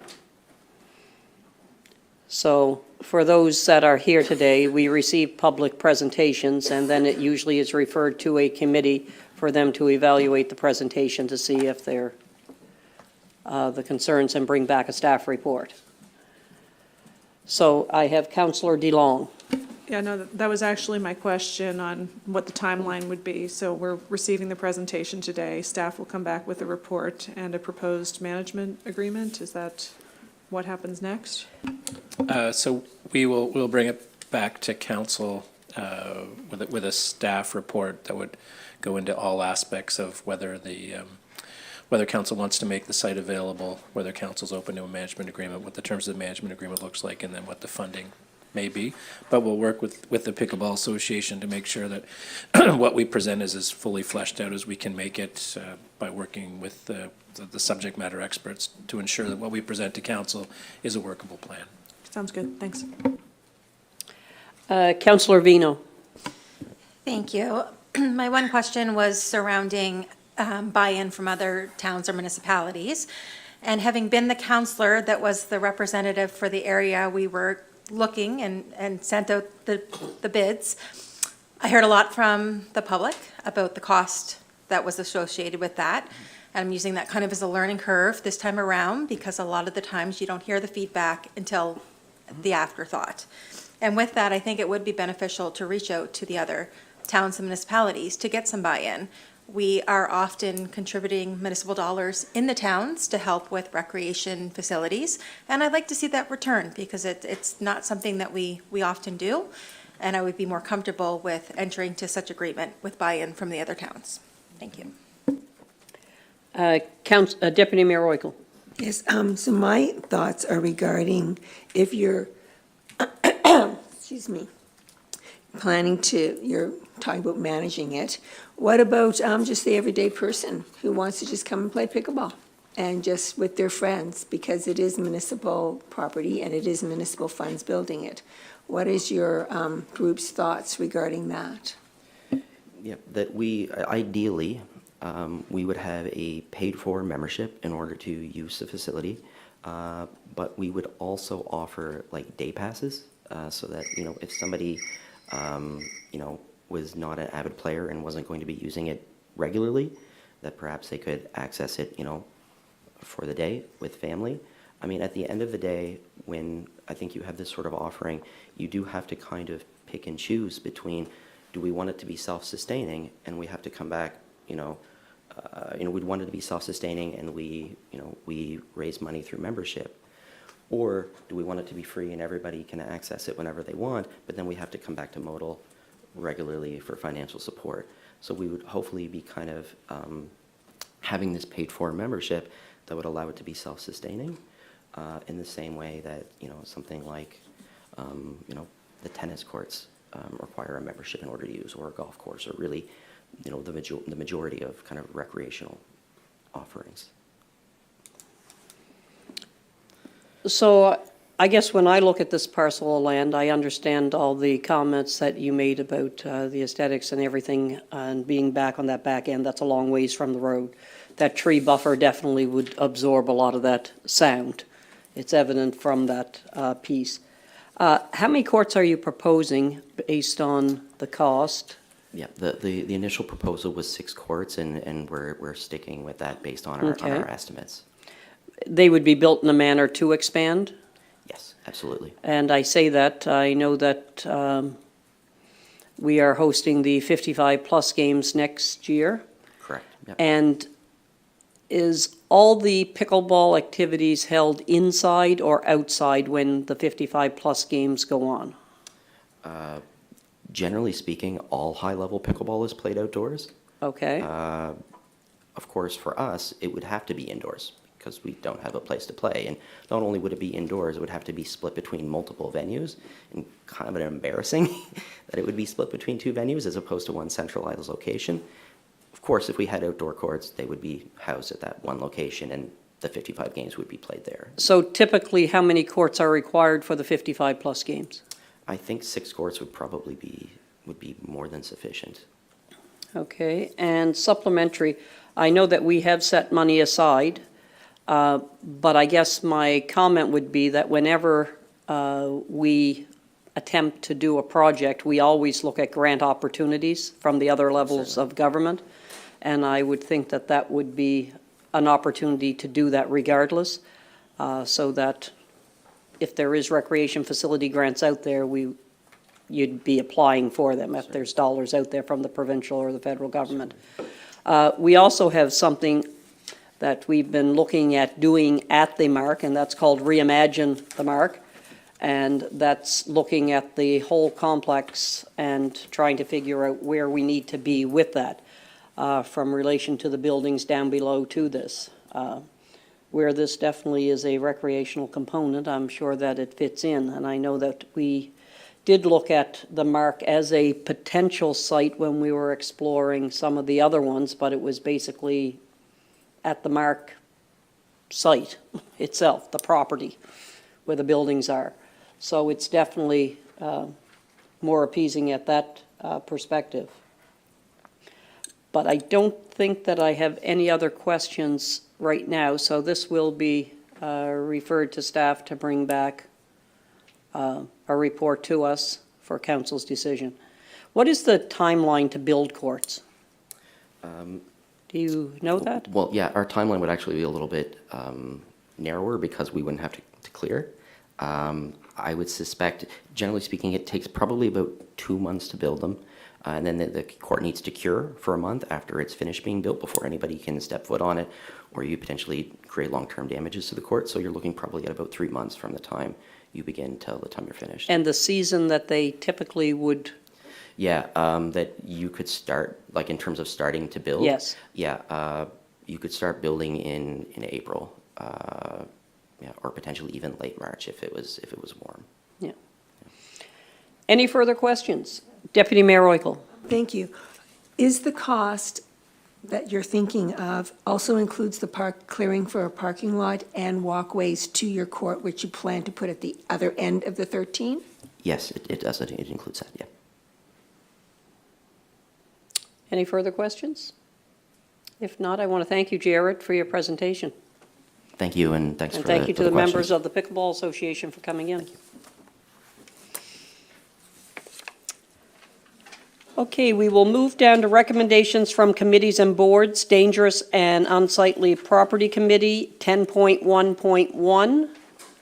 And do we have someone here for these? Yes. We have Unsightly Premisery, 7 Silvers Cove Road, Union Square.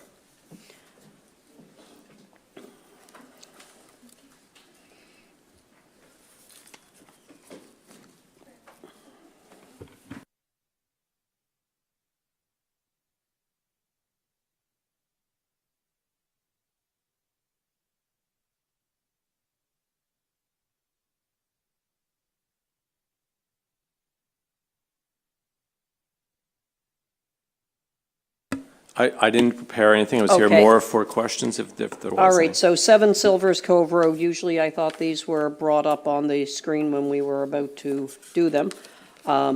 So is there someone to speak to these or not? I have Jeff.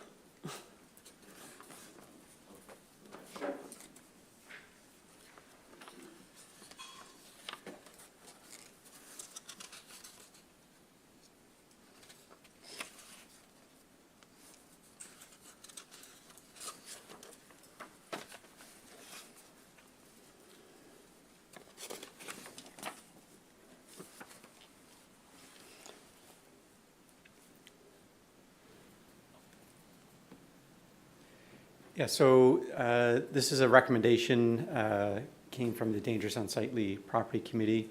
This property is 7 Silvers Cove Road in Union Square. The cost to clean up is the $1,897.50. We do have some photos as part of the agenda.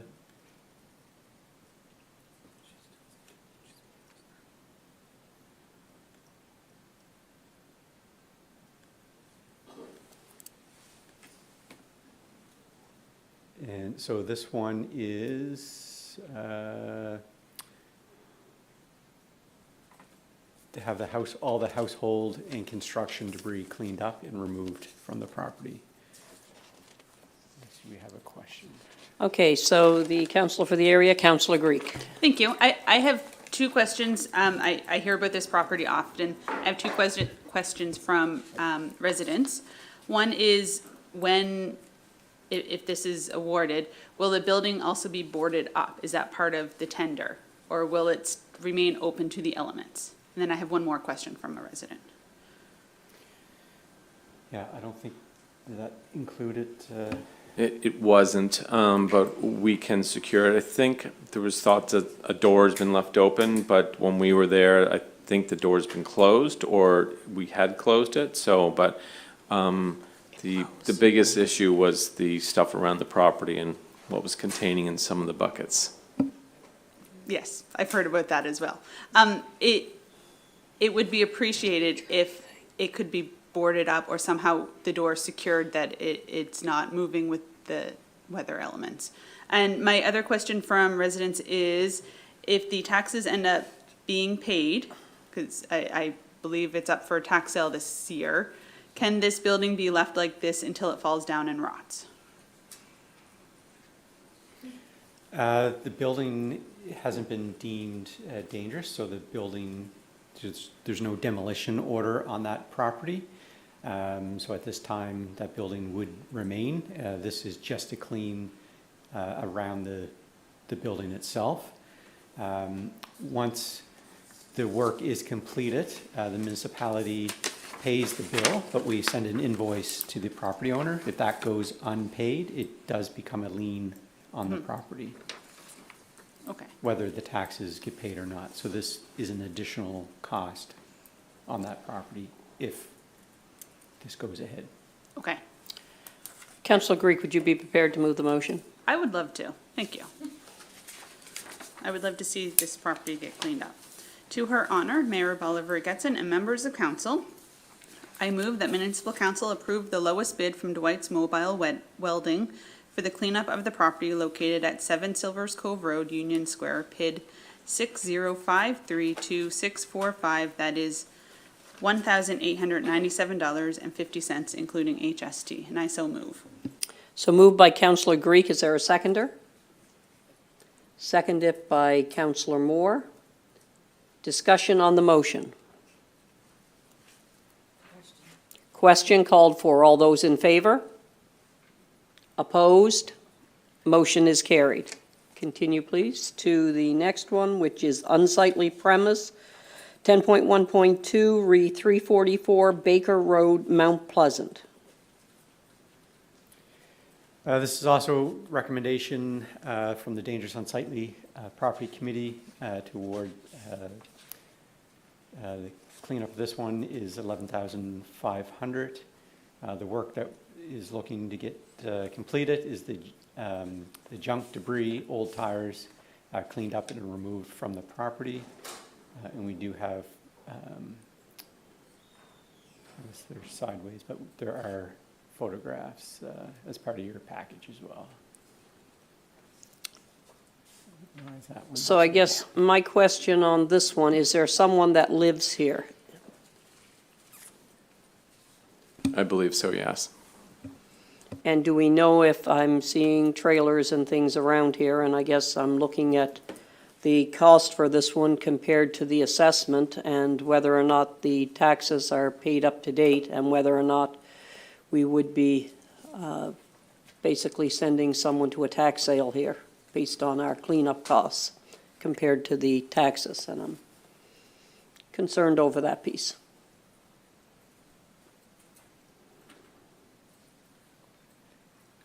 There are 2 or 3, I believe, RVs, trailers on this property. Do we know if they're habitable, that people are living in those as well? And I don't know if the councillor for the area knows that or not. I think when there was discussions done in committee, it was determined that the removal of these trailers was not part of the cleanup. Cleanup was the debris around the yards. Second part of your question, I have gone to the property on 2 occasions to talk with the people. I've never found them home. I found dogs on the property, and loose dogs and me don't get along well, so I returned to my vehicle and left. But I was given the indication by people living in close proximity to that residence that they probably were home, but they chose not to have any discussions with me. So, one further question. Do we know if they have received, and it was registered letters sent to the occupants, correct? Yes, we also post the property as well, so a letter, the order is posted on the property. And those were not returned to the municipality, correct? I don't believe the letter was returned, but like I say, that the property physically staff posted on the property in a visible area, the orders that were there. They've been there a couple times as well, and some of the kids were around, but stated that their parents were in the campers, or in the home rather, and were not coming out. I think this has been going on for quite some time. Councillor Bell, this is your area? Yes, it is. Would you be prepared to move the motion? To or honor Mayor Bolivar Getson and members of council, I move that municipal council approve the lowest bid from asbestos abatement for the cleanup at the property located at 344 Baker Road, Mount Pleasant, PID number 603-44116. That is $11,500, including HST. I so move. Moved by Councillor Bell. Is there a seconder? Seconded by Councillor DeLong. Discussion on the motion. Deputy Mayor Royko. So the people that live there, they live in the house and the trailers, or just the trailers? Do we know? We think just the home, but it appears that they are using the trailers, and whether it's for the kids to Oh. hang out or something, we're not 100% sure. Okay, We haven't all been able to get into them, and that isn't our issue, it's the Right. property itself. Right, okay. So if this order is issued, this company will just show up and start removing property. That is correct? Without Yes. any further notification to the homeowners? Correct. Staff will sometimes accompany the contractor, and sometimes, depending on the situation, we may have the police there as well. Councillor Moore. Okay, I find this one hard. Being the chair of the Dangerous and Unsightly Committee for the last quite a few years, I've seen a lot of these. Normally, I would not agree with putting this kind of a lien on a property where somebody already lives, and making things more stressful than probably they already are. But the fact is that this has been ongoing. The fact is that I always try to listen to the area representative of the area. Who else knows your people better than the one, your counselor for your area? Normally, I would not vote in favor of this, but in this case, I will be supporting it. Any further discussion? That makes sense. If not, all those in favor? Opposed? Motion is carried unanimously.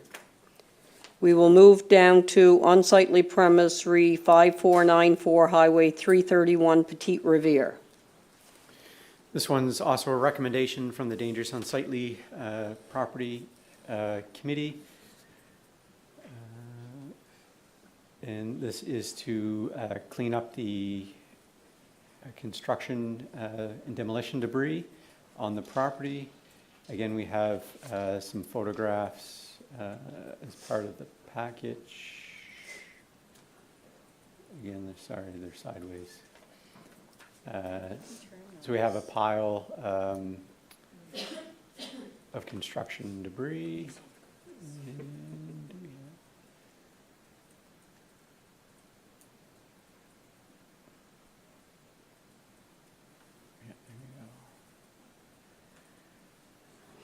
I guess if we could see that fourth picture there, down, if you could turn that one. I think that shows the proximity to other homeowners, and this is demolition debris. that we were told was moved from one location that may have been dangerous and unsightly and dumped in another. So that's the municipal vehicle from the inspector that did the site visit, and there are some dwellings in behind that location. And the concern of fire hazard with this one. So this would be in Councillor Hasem's area. And Councillor Hasem, would you be prepared to move the motion? Certainly. To Her Honor Mayor Bolivar Getson and members of council, I move that municipal council approve the lowest bid from Dwight's Mobile Welding for the removal of the demolition debris at the property located at 5494 Highway 331, Petite Riviere, Lot 8C, 8-C-D, PID 603-58892. That is $3,700 plus HST, and I so move. Moved by Councillor Hasem. Is there a seconder? Seconded by Councillor Vino. Discussion on the motion. Councillor Wynot. On all these properties that's being looked at, does MODL get receipt from disposal companies on the proper disposal of these products? I know of several gravel pits right now being used as dump areas for not only garbage, but for sewage as well. And it's a terrible thing, but it's happening. And I know of at least two places, not in my territory, but I know the guy that owns the gravel pits, and he's getting dumped on. So do we get? We are supposed to get receipt Yes. of the Yes, demolition it is a material. requirement. So if a company gets awarded, we ask for the tipping slips. And I think what you're talking about, this was from a demolition that somebody did in the area and dumped it on this property. And we ended up cleaning up the other property because they only half demolished the property. Councillor DeLong. I'm glad we get receipts. What's the time frame that the contractors are required to remove this? Yeah, so if you award this, staff will reach out and let them know that they were the successful award. And that, I don't have an exact timeline. We have to work with the contractor. They have to get it in the schedule, like in their schedule. But typically, we could be within days, or we could be a month or so before they come out. I ask because in the committee, it was discussed that this is a potential fire hazard. So I would say the sooner the better. Yep. Councillor Stanton. How did you know? Because I know the body language.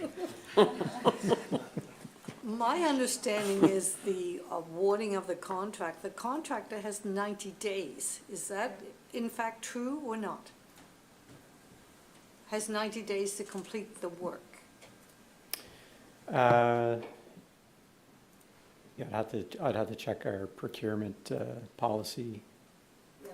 If you would, I'd appreciate knowing that, because if this lays for 90 days, we're in October, you're looking at it being covered with snow, more than likely, or ice, and how effective is the cleanup gonna be? Well, all three places, to be Yeah. truthful with you. Yep. Yeah, staff, our interest is that we move forward as quick as possible, but we've got to work with the contractor that's And doing that's it. what I'm saying, if the Yep. contractor thinks, or is something in the wording that they have 90 days to do it, they may looking at their workload down the line and think, I've got 90 days, so I'll do it within that 90 days. And that's what I'm asking, is that indeed in the wording when you give the agreement? So that information will, can you see it there now, or are we? I don't have it No. up in front of me right now. Okay. Any further Councillor Vino? And all the properties that were brought forward today, there is the opportunity for the homeowner to make contact with the municipality to make arrangements. Is that still the case Not after the order Not is after this, issued. but I mean during the process. Yes. I haven't been on Dangerous and Unsightly since term one, or year one of this term, and I know at that time that allocation was allowed. That was still Yes. part of the process. Okay, thank you. Any further discussion? If not, are you ready for the question? All those in favor? Opposed? Motion is carried unanimously. Thank you. We will go down to the Heritage Advisory Committee recommendation, 10.2.1. Application to alter a municipal heritage property re Christ Church on the Northfield Road.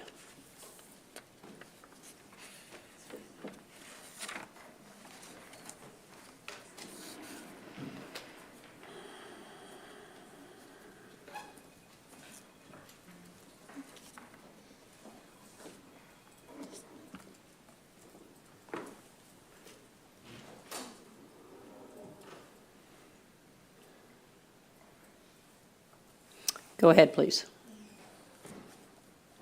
I've just got a presentation I'm just going to pull up here.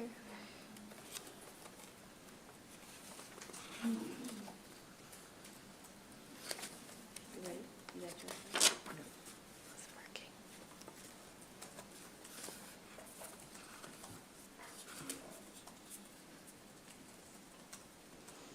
So, good morning.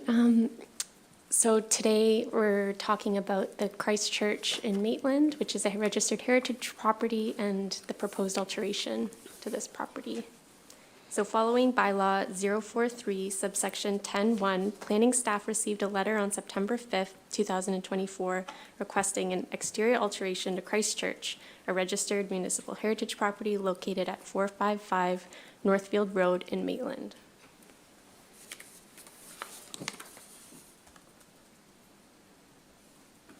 The request was to replace one side of the church's roof with gray-black asphalt shingles. The church has a faded green-colored asphalt shingled roof currently. Justification for alteration is that 1, the roof requires replacement, and 2, the existing shingle color cannot be sourced. At this time, the work has already been completed, and half of the church now has a side with black-gray asphalt shingles. The reasoning for only replacing a portion of the roof is due to lack of funding. Staff reviewed the proposal against council's policy for the review of alterations to municipal heritage properties. Section 5.1C regarding changing the color scheme of the structure is deemed to be a substantial alteration.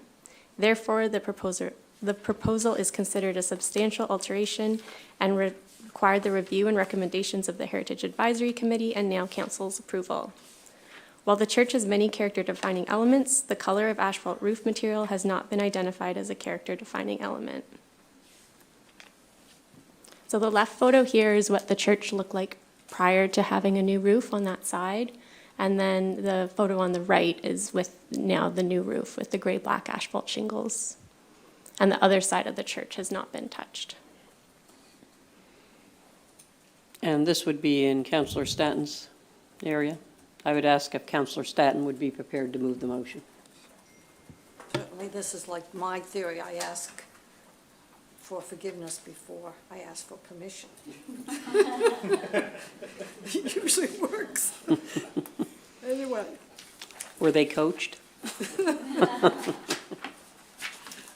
To Her Honor Mayor Volva Getson and members of council, I move that, let me find it here, that municipal council approve the proposed alteration to the municipal heritage property of Christ Church located at 455 Northfield Road, Maitland, by permitting the change in color of the asphalt roof shingles on the structure.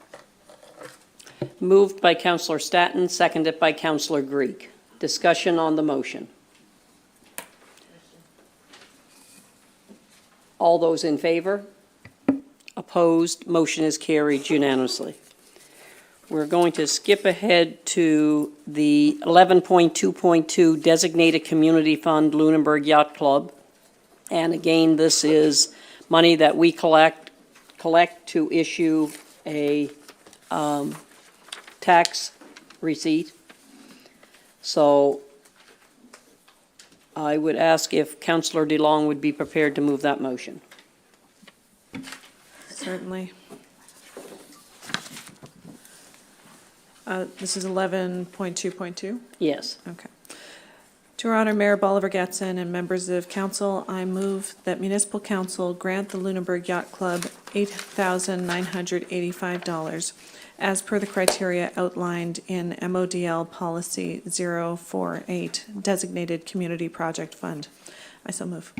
Moved by Councillor DeLong, seconded by Councillor Wynot. All those in favor? Well, discussion, I guess it's, we do these on a weekly or bi-weekly basis usually for money that we collect and pay in as per the policy. Is there a question? No. Okay. Then all those in favor again? Opposed? Motion is carried unanimously. We'll go up to 11.2.1, Saw Pit Wharf Final Concept Plan. And we do have our presenter with us today, our consultant who has diligently brought us to this point.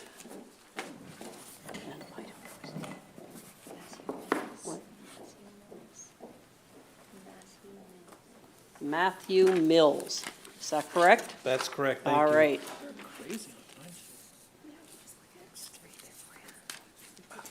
Thank you.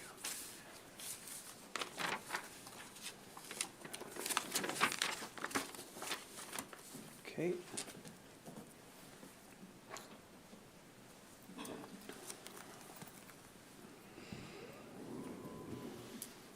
Okay. Thank you very much. Good morning, Mayor, Deputy Mayor, members of council, as well as... It doesn't look like it's plugged in properly, maybe? I'm still getting a black... Oh, it's not showing up? Oh, sorry. How do I do that? Just make sure it's plugged in well. Oh, it's not plugged in. That would make sense. Sorry. Thank you. Hopefully that works. There you go. Is that okay? Yeah. Okay, thank you. Sorry about that. I'll start again. Good morning, Mayor, Deputy Mayor, members of council, as well as staff and members of the public. Thank you very much for the opportunity to be here today. As the Mayor mentioned, my name is Matthew Mills. I'm a planner and landscape architect from Mills & Wright Landscape Architecture. You saw me not that long ago. I was here about a month ago to present some preliminary concept options to council on Saw Pit Wharf Park, and I'm going to present the final concept option today. We'll talk about pricing as well as some implementation. So I'll just jump right in here. I won't spend too much time recapping how we got here because I think it's probably fresh in all of your heads, given that we were all together only about a month ago to discuss this. But obviously we started our work on the project in March of 2024. And then we embarked on a pretty extensive background kind of information gathering phase of the project, where we kind of dive into all the different planning and policy documents for the municipality. We study the site itself, and of course this project involved quite an extensive community engagement process, which included online engagement as well as in-person stakeholder meetings and a public workshop.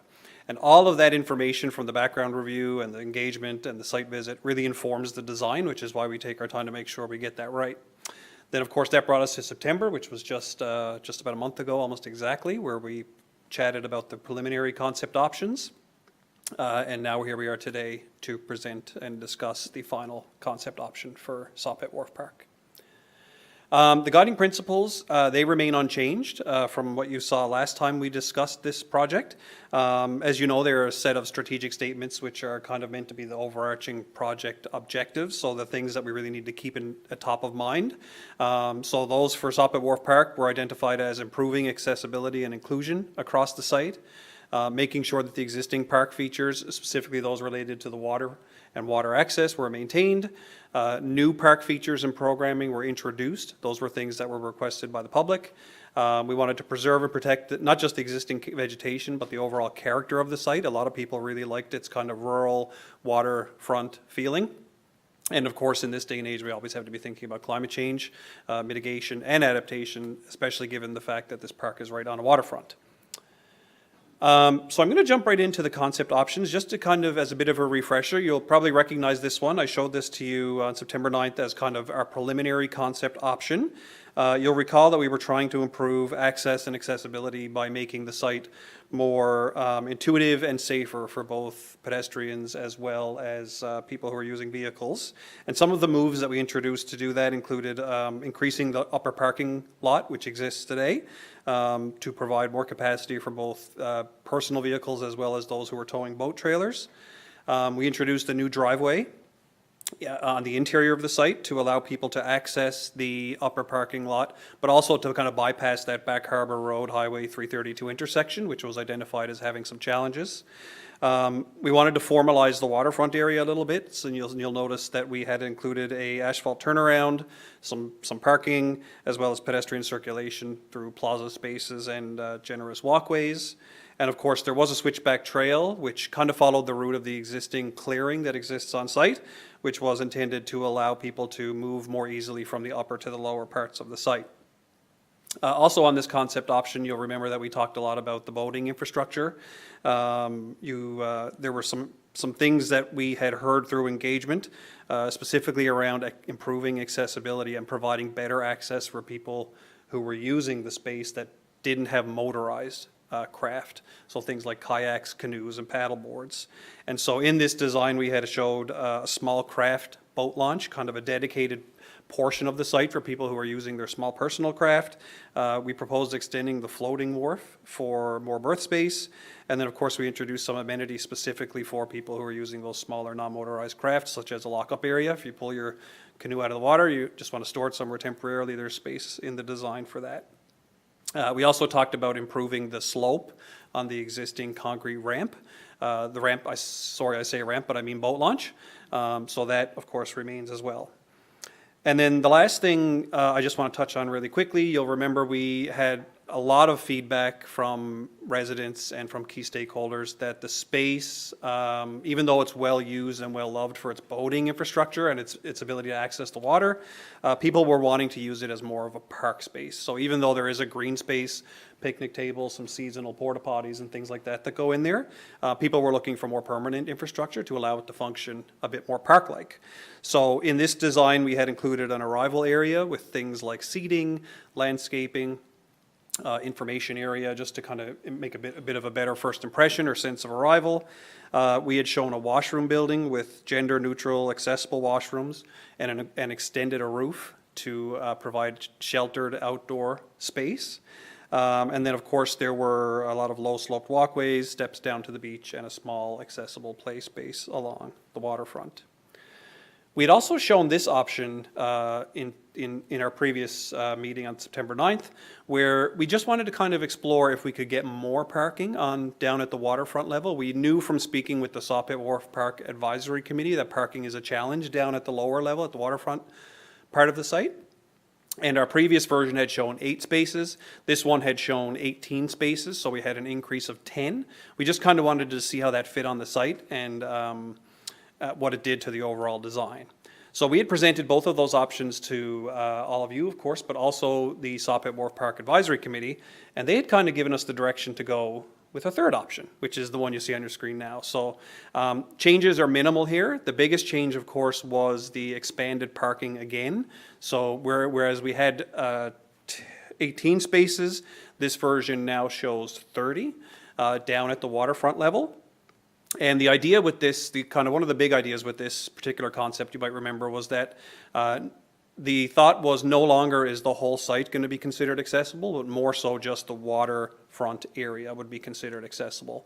And the idea there was that all the amenities are there, all the action is there, and let's spend our money there. And the thinking was let's not invest in things like asphalt parking lots in the upper parking area and a switchback trail. So that was also removed. So that's kind of where we left off, just as a really quick refresher for you. The direction that we did receive from council on the September 9th meeting was that this was the preferred option, this option that the Sawpit Wharf Park Advisory Committee had put forward. But there was 2 pieces of key feedback that I took away from the meeting. That was to reintroduce the switchback trail to the upper parking area. The thinking being that it might be a feature that's nice to have just to ensure accessibility in the future, but also just to ensure more walking trails, more ability to kind of get out and enjoy the site more in kind of the natural area instead of down at the developed waterfront side of things. And then the other piece of feedback, of course, came from Councillor Bell, who was really worried about a Walmart on the waterfront. I think that was the analogy he used, which I think is a great analogy, and that's why I mention it. He very adamantly said, we don't want a waterfront on or a Walmart on our waterfront. I couldn't agree more. So the direction was to kind of push the parking lot back a little bit to allow us to introduce a little bit of more of a green space buffer, because to make that parking lot not so prevalent and so prominent on the waterfront, to make it feel a little bit more green and more park-like. So we've taken both of those pieces of feedback and we've incorporated them into this design, which is the final, what I'll say, overall concept plan. This is the option we're presenting today. It keeps, generally speaking, the same overall structure of the option that the Sawpit Wharf Park Advisory Committee and Council had given us the direction to proceed. You'll see that it keeps a lot of the features, such as on the upper area, it has that new gravel driveway, which allows people to bypass Back Harbor Road, the Back Harbor Road Highway 332 intersection. There is still the gravel parking pad in the upper level. It is expanded a little bit just to make sure the capacity and the turning movements are there. We have reintroduced the accessible switchback trail, which you can see there labeled as number 3. We still envision that as being asphalt, just because it does allow for better accessibility. We're confident that you can probably still get one in there at 8%, which does meet the National Building Code. It's still a bit of a trek. 8% is definitely, it's not an ideal slope, but it's definitely not a terribly difficult slope. But just to make sure that there are lots of opportunities to increase the ease of use, we've got we maintained a lot of rest areas along there, benches, things like that, to allow people to rest while they're taking that journey, but also to allow them to incorporate, or allow us to incorporate some of those amazing elevated waterfront views that exist on site. Sure, Councillor? Councillor DeLong. Thank you. And I know that you presented to the Accessibility Committee as well. I wasn't able to stay for the whole thing, unfortunately. Did they have any insights that they offered into this design? Trudy, maybe I'll ask you to comment on, did you want to comment on that? They received the design positively, for sure. They thought it was a great idea, especially the idea of putting back the accessible switchback trail. But I think they were overall, and Trudy can certainly elaborate on this, they were overall very impressed with the kind of level of attention that was paid to making the site as accessible as we could. Yeah, and I concur with Matthew. They were very supportive of the concept plan. They were happy to see the trail from the upper parking lot to the lower parking lot be incorporated, and suggesting that it would be asphalt and rest spots.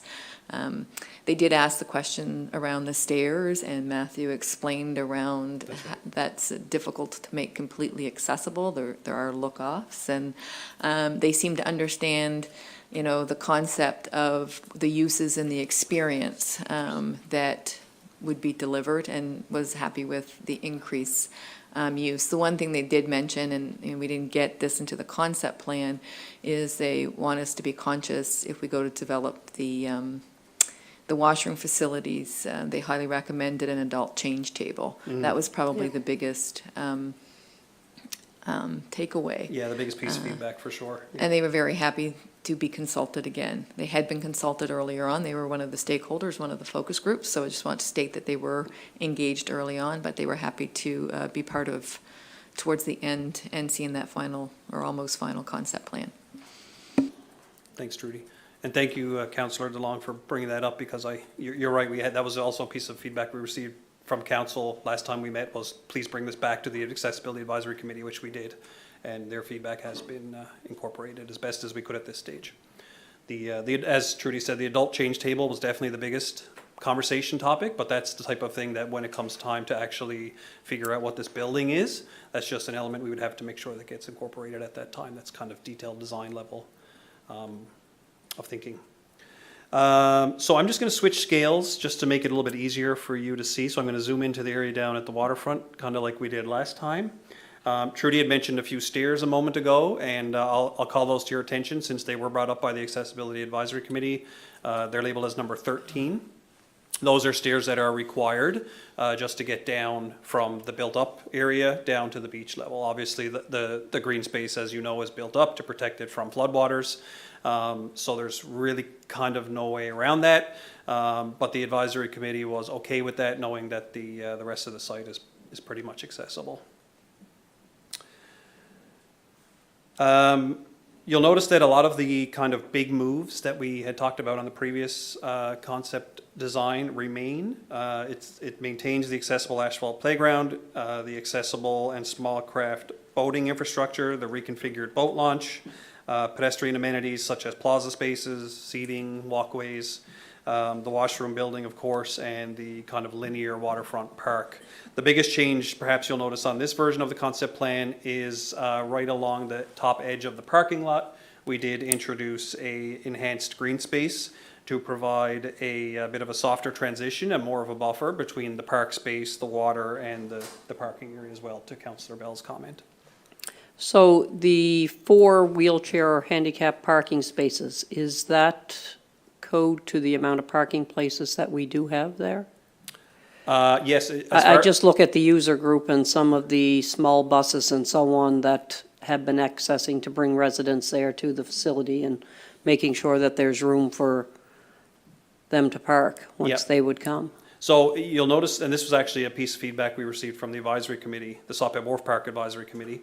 You'll notice item number 6 there. It's labeled as a temporary unloading area. Yes. The idea there is that when people are coming in, say, small buses, They could park they could there. just be dropped right at the curb, Yeah. and then the vehicle could either, if it's leaving the site, it could leave and come back and pick them up in the same spot, or it could kind of swing into the parking lot and park there. So that was thought to be good for accessibility buses, also for maybe boaters who wanted to unload things like coolers or equipment or whatever, just temporary. And then the idea is once you do your unloading and loading, you kind of go on to the rest of the parking lot. So I think that makes the space a little bit more functional. Okay. Are there any other questions? I thought it might be useful to pause here for a second because we're about to switch into the implementation side of things now, where we talk about how much this costs and how we're going to build it. But before we do, is there any questions or comments on the design, or should I keep going and we'll circle back? I'm not sure how you'd like to proceed. Councillor Vino. Yeah, I'll just make a comment, and part of the strategic priorities for this council this term was to recreate parks, which involved looking at what we had and making sure we're taking care of it before we build new. I don't really consider this a build new. It's adapting to a park that has outgrown what is there. And so I really appreciate, Mr. Mills, the effort and consultation you put into this. The meeting that we had with the community was by far my favorite community meeting I've ever done since sitting on this council. It truly was, for those that were there, I think you would agree, it was so engaging, and there was no confrontation, and there's something flying around me. And it was really good. So on behalf of the Soppet Wharf Advisory Committee, I want to thank you. Thank you. And as we know, this is coming to council as a report. We're not making final decisions here today. You've given us something that is concrete, that we can look at, and again, appreciate the work you've put into this. So thank you. Thank you very much. I really enjoyed the public meeting as well. Yep. Okay, if there's no other questions, then we'll talk about, I'm sorry, I had included some of these photos which you had all seen previously, just to represent kind of visually some of the different components of the design. So one of the things that's a bit of new information is the implementation. I'm going to go over a series of tables here which illustrate approximate construction costs to Class D level. Class D is according to the Canadian Construction Association, plus or minus 20 to 25% accuracy. And the reason for that is that it's it's based on conceptual level drawings, and we have limited design information and site information at the time. So of course, I always, this is a little caveat, I guess, I always tell my clients is it's definitely prudent moving forward as we continue the planning of different phases to continually check in, keep getting those cost estimates updated, because as more information becomes available, it'll ensure that the project remains on budget moving forward. So what we've done is we've actually broken the overall concept plan, which is the vision based on the direction from council, the advisory committee, and residents, into 4 kind of key phases, which in our mind represent a logical kind of phased approach to implementing Sawpit Wharf Park, the revitalization, I guess. This is a big project, and it's unlikely to be one that council will want to do all at once. If council does want to do it all at once, that's even better. But in my experience, most of the time, councils like to kind of break these projects up into smaller, more manageable pieces. So that's kind of what we've illustrated here.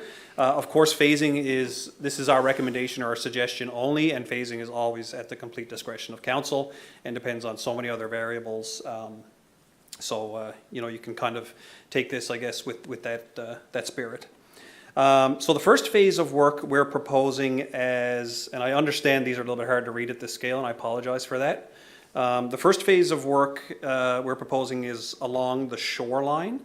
So that would include basically everything like the asphalt turnaround, the new boating infrastructure, the reconfigured boat launch, the new park building, and all the pedestrian amenities. If we wanted to take that lump sum cost and break it up even more, a quick and easy way to do that would be to kind of pull out the building. That could be something that you come back and do at a later time.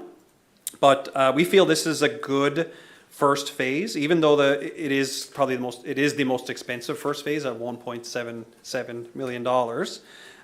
But it is the most impactful first phase because it will include a lot of exciting new amenities and programming that will get the community excited and will really hopefully get the ball rolling in the right direction. So once you have a bit of momentum, it makes some of the more boring stuff like parking lots and those types of things a little bit easier to do later. So I'm going to question you on that. Sure. Simply because the parking lot is not included. It's not included in phase 1. And yet we have the accessible features and everything down there, but we do not have any parking down there whatsoever, which we currently do have. That's correct. So I'm not sure realistically if it should happen without a parking lot. That's a fair comment, yep. We did have that discussion at our office as well about where do people park. We had identified maybe the upper parking lot as a spot where people could But park. again, accessible, and for the users that I heard at the community meeting that are using this on a regular basis, it may eliminate some of those options for them to do that. So I question not having any accessible parking and moving forward with I don't know what the cost of the parking lot is. Maybe that I'll wait for phase 2. Sure. No, you know what, that's a really fair comment, and I appreciate that. I think if that's something that council wants us to kind of revise or amend to include some parking in this final report as part of phase 1, I am more than happy to do that, but thanks very much for that comment.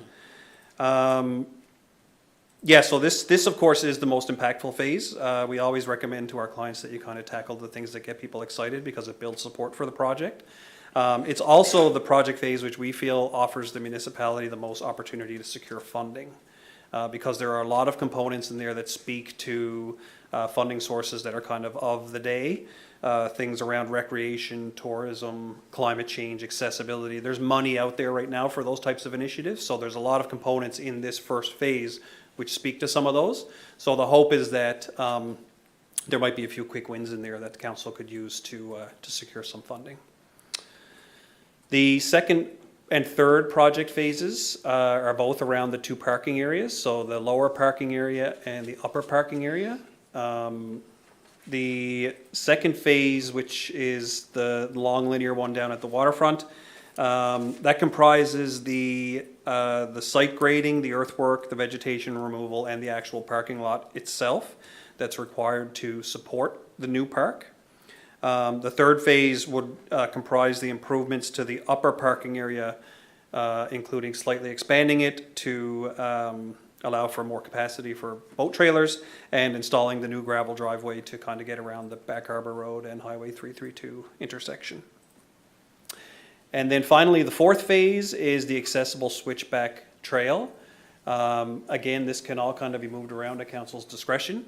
But our thought was, once we get the rest of the site in order, then the accessible trail is something that can come at the end, linking the two up. It doesn't prevent the rest of the site from functioning as it is. So The total price implementation cost to Class D level right now is somewhere around $3.22 million. Councillor DeLong. Have we contacted the province to ensure that that second driveway entrance is something that they can improve? No, it's not on the main road, This, is it? the one going parallel to Highway 332? Yeah, I'm not sure if I think you would need province approval to tie into Back Harbor Road, but the actual driveway itself is on the municipality's property. Yeah. Yeah. But that is there, is it not? Yes. Oh, I'm sorry, the one that's shown there is already existing. That's to get to the upper parking Yeah. lot. I'm sorry, I thought you meant the interior driveway. Yeah. Understood. So that's the end of the formal presentation, I guess. I appreciate the opportunity to be here today. Thank Councillor Vino, Trudy, and the Soppet Wharf Park Advisory Committee for a really enjoyable project. Happy to answer any questions, and if there are any modifications to the phasing plan or any last minute tweaks to the final report, happy to kind of take that away, update it, and then send it back to Trudy and her team. So I guess my comment would be, I would think that we would go out for grant dollars on this to see what was available as a project. If it is approved, the plan, and see what is available, because sometimes it's better to do it all at once than it is to do it in piecemeal. So I'm just asking, and I don't know what the max is available for recreation facility type things like this. We certainly always access funding opportunities, in the direction of whether we phased it in or looked at it as a whole would be the direction from council.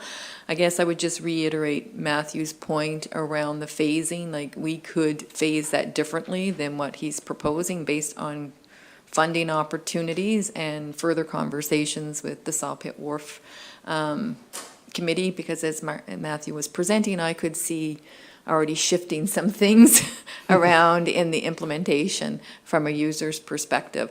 So overall, I think that the concept plan was well supported by the Accessibility Committee and by the Saw Pit Wharf Advisory Committee. So I think that the concept itself is pretty solid, coming from the community consultation. I'd just be waiting the direction from council how you want to phase it, and have further conversations with Saw Pit around that phasing and what opportunities are there for grants. But I'll just reiterate, we always look for funding opportunities. I don't think we do a recreation project that we don't look for funding opportunities. And I can certainly inquire to see if there's any bigger money out there other than the Recreation Facility Development Grant. I suspect through the federal government, particularly where there is a lot of accessibility features in this particular park, like 99% of it would be accessible. Yeah, I would have Amy start looking, and I would start having conversations with those folks that I know at the provincial and federal level. Chastity, Councillor Vino, sorry. In your list with the price breakdown, I'm curious if you had a cost there for the washroom. And I'm thinking back to our last discussion, and Councillor Moore brought up a very good point. We don't need a Cadillac of a washroom, just a building, meet accessibility, and do what it needs to do. So I'm curious what price you found, because it's been a shocker how expensive it is to put washrooms at our public parks. So we didn't break it down to the washroom itself. We kind of looked at the whole thing, so that would include the washrooms, the mechanical and electrical infrastructure, the extended canopy for that outdoor sitting area. And we did break it out as a separate line item, and the reason we did that was because we thought it might be something that council may want to pluck out and do a little bit later. It's not something that the success of the project overall hinges on. But the price that we had come up with was about $400,000 as shown in the design. And I guess I have visited the new facility at Beach Meadows, and I spoke about this before, and they do have the adult change table. There's only 2 washrooms, but the size that they need to be to accommodate the accessibility is quite large. It's not a basic stall by a long shot. And I encourage you to have a look at those washrooms if you haven't had the opportunity to go see them at that facility. But it's, I wouldn't say it's a Taj Mahal, but it definitely accommodates everything that needs to be there. And it wouldn't surprise me if that is the cost. Any further questions? If not, I do believe we do have, no, we don't. There is no motion on this. Motion to accept for you. There is a motion. Councillor Vino, had your name by it. I'd be happy to make this motion. To honor Mayor Bolivar Getson and members of council, I move that Municipal Council accept the Sawpit Wharf Park Community Plan Final Concept Report dated October 2024 as presented, and I so move. Moved by Councillor Vino. Is there a seconder? Seconded by Councillor Haysom. Discussion on the motion. Councillor Staton. I appreciate the design. It's something we should be doing for all our parks. I We should agree. have an overall look at what they might look like. I agree. But passing this motion doesn't mean that we're starting anything before the next budget season, because there's no money in this budget for this. I just want to make sure that that's understood. Yeah, that's understood from my perspective. You're just accepting the concept plan. It would be up to council to determine what's budgeted, if anything, how we phase it. Okay. Still needing direction. It's just that it gives the acceptance of the overall concept, and that's a vision that we're striving for. Yep, and I think that vision should be carried out throughout our parks.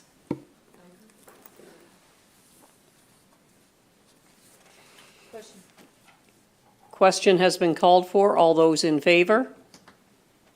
Opposed? Motion is carried unanimously. Thank you very much, Thank you very Matthew. much. And I agree 100% as to looking at our parks in a more strategic manner as this. This was very professionally done, and the consultation right from start to finish, so thank you for that. Thank you very much. I appreciate that. Thank you. I would now entertain, no, I won't. Pardon? I thought they did that. No.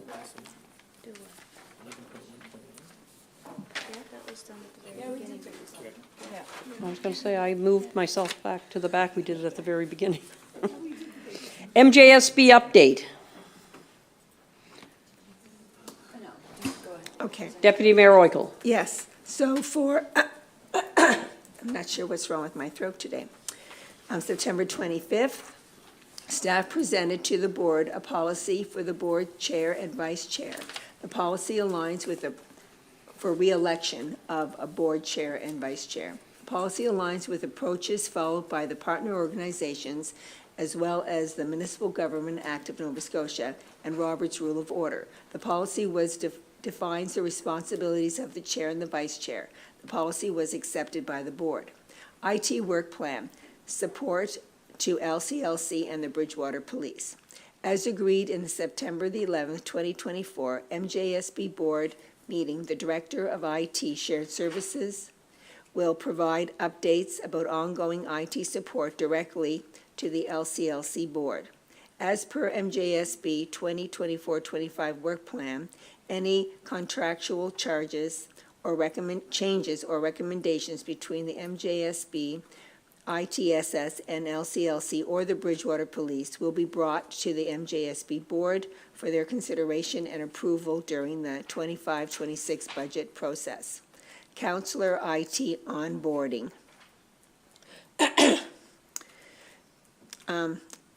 IT is issued computers and mobile devices are replaced on a 4-year cycle to ensure appropriate performance, security, compatibility, and supportability. Returning council members will be contacted by a member of the IT team to schedule an appointment to exchange existing equipment with new devices. All newly elected officials will receive their IT equipment prior to commencing their duties. In addition to receiving new equipment, council members will receive training on how to use the equipment and software tools to conduct municipal businesses. IT will conduct a group training session during council orientation. IT will be using MDM software, Mobile Device Management Software, as a tool used by organizations to remotely manage and secure mobile devices such as cell phones, laptops, and tablets. While it is not designed to protect organizational data and ensure compliance, it will not infringe on your personal privacy. A note regarding 99.5 biofilters. A follow-up from the spring presentation to the MJSB by 99.5 biofilters, a report was presented. Mr. Sager's proposal was the second part of the process. The waste site would be responsible for collecting and screening the compost waste. Once the product went through the digestion and natural gas recapture technology, the MJSB would be responsible to find a market. MJSB staff will remain current with emerging organic processing technologies and will ensure that technology-neutral solutions are considered as part of recommendations put forward in the multi-year organic processing roadmap, which will be developed.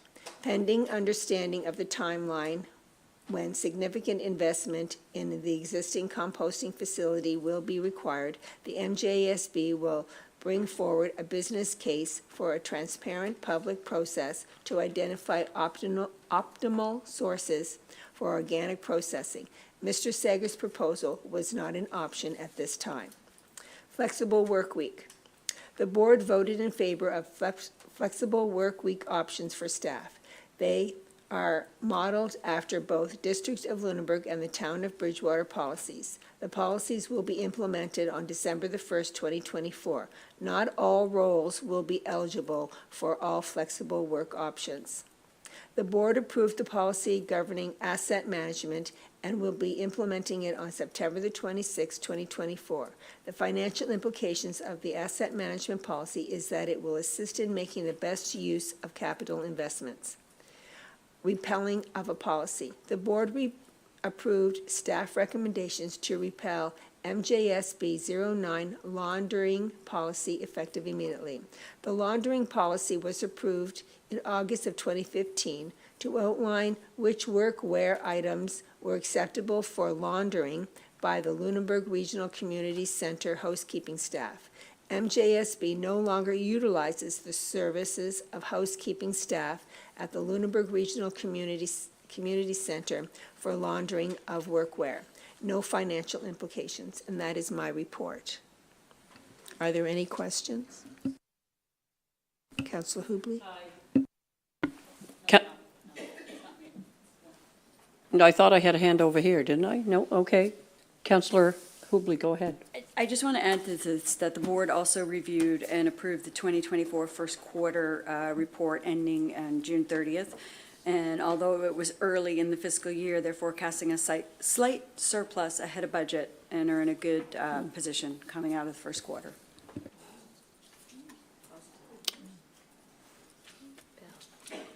Councillor Bell. Thank you.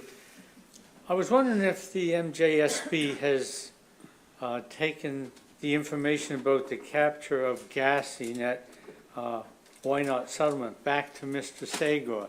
Has that been communicated with him? Yeah. Is that the 99.5 Yeah. presentation? Yeah, so they've been in repeated contact with Mr. Sager with respect to that project. I think it was highlighted during the discussion. Yeah, but they were, I don't believe there was any discussion of capturing the gas that's already being created, but rather that the process that he was suggesting was the middle of a three-part process. Perhaps I'm not understanding your question, Councillor. Okay, I understood you to say that it was the board's point of view that that was not a feasible option at this time, and that they would consider something like that in the future. Yes, correct. That at this time, that his proposal was not an option because of the three parts that were needed. First, the board the waste site would need to collect everything, then he would process it, and then they would need to dispose of it. And so the cost involved in that, even though his was the middle part, which he would build and own himself, we would still be responsible for the beginning and the end. And with the present organic processings that we have and the upgrades that we presently have at the site, that it wasn't feasible at this time. However, that over time, that as new technologies become available, that the staff will recommend things in the future, so to the board. We can definitely make sure that that information is portrayed, that it is there. Can I Councillor Hubley. Gabe is in contact with the 99.5 on a regular basis to discuss any changes or anything new up and coming, so it is open discussion. Yeah. Supplementary, Councillor Bell. I think that in the Sagor presentation, it wasn't made clear to us about the cost before and after. We only got a portion of the process explained to us. It's just that Mr. Sagor lives in my district and has sort of wanting to know an update on more than one occasion. I wanted to just make sure that he was provided with an answer that should fully meet his needs. Thank you. Okay, we will move down to Region 6 update. Thank you very much. The committee received audited financial statements and reviewed the results. These were accepted unanimously. The most notable item in the discussion was the interest being accrued on diversion credits being higher than expected. This was because there were more diversion credits in the account, so it's actually a good thing. We received training on the new Extended Producer Responsibility Program and small appliances. Basically, almost anything with a cord will now be able to be dropped off for recycling, along with batteries and light bulbs.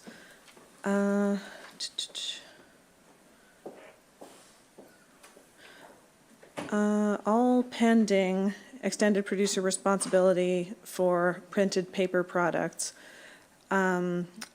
This is waiting approval for the Circular Materials Plan. That's the firm that will be dealing with the EPR program. They're trying to get up to speed on our programs, so that will be online hopefully sooner rather than later. The committee received reviews on staff evaluations and the intermunicipal agreement. This agreement will be sent to municipalities to sign the update. And based on the item on invasive species brought to this table by Councillor Haysom, Japanese knotweed and other invasive species were discussed at length. The matter is being referred to the Provincial Chairs Committee for study, and from there will be referred to the province. Hopefully this will result in a move to provide consistent province-wide policy for the removal and disposal of invasive species, as well as education material for residents. Thank you.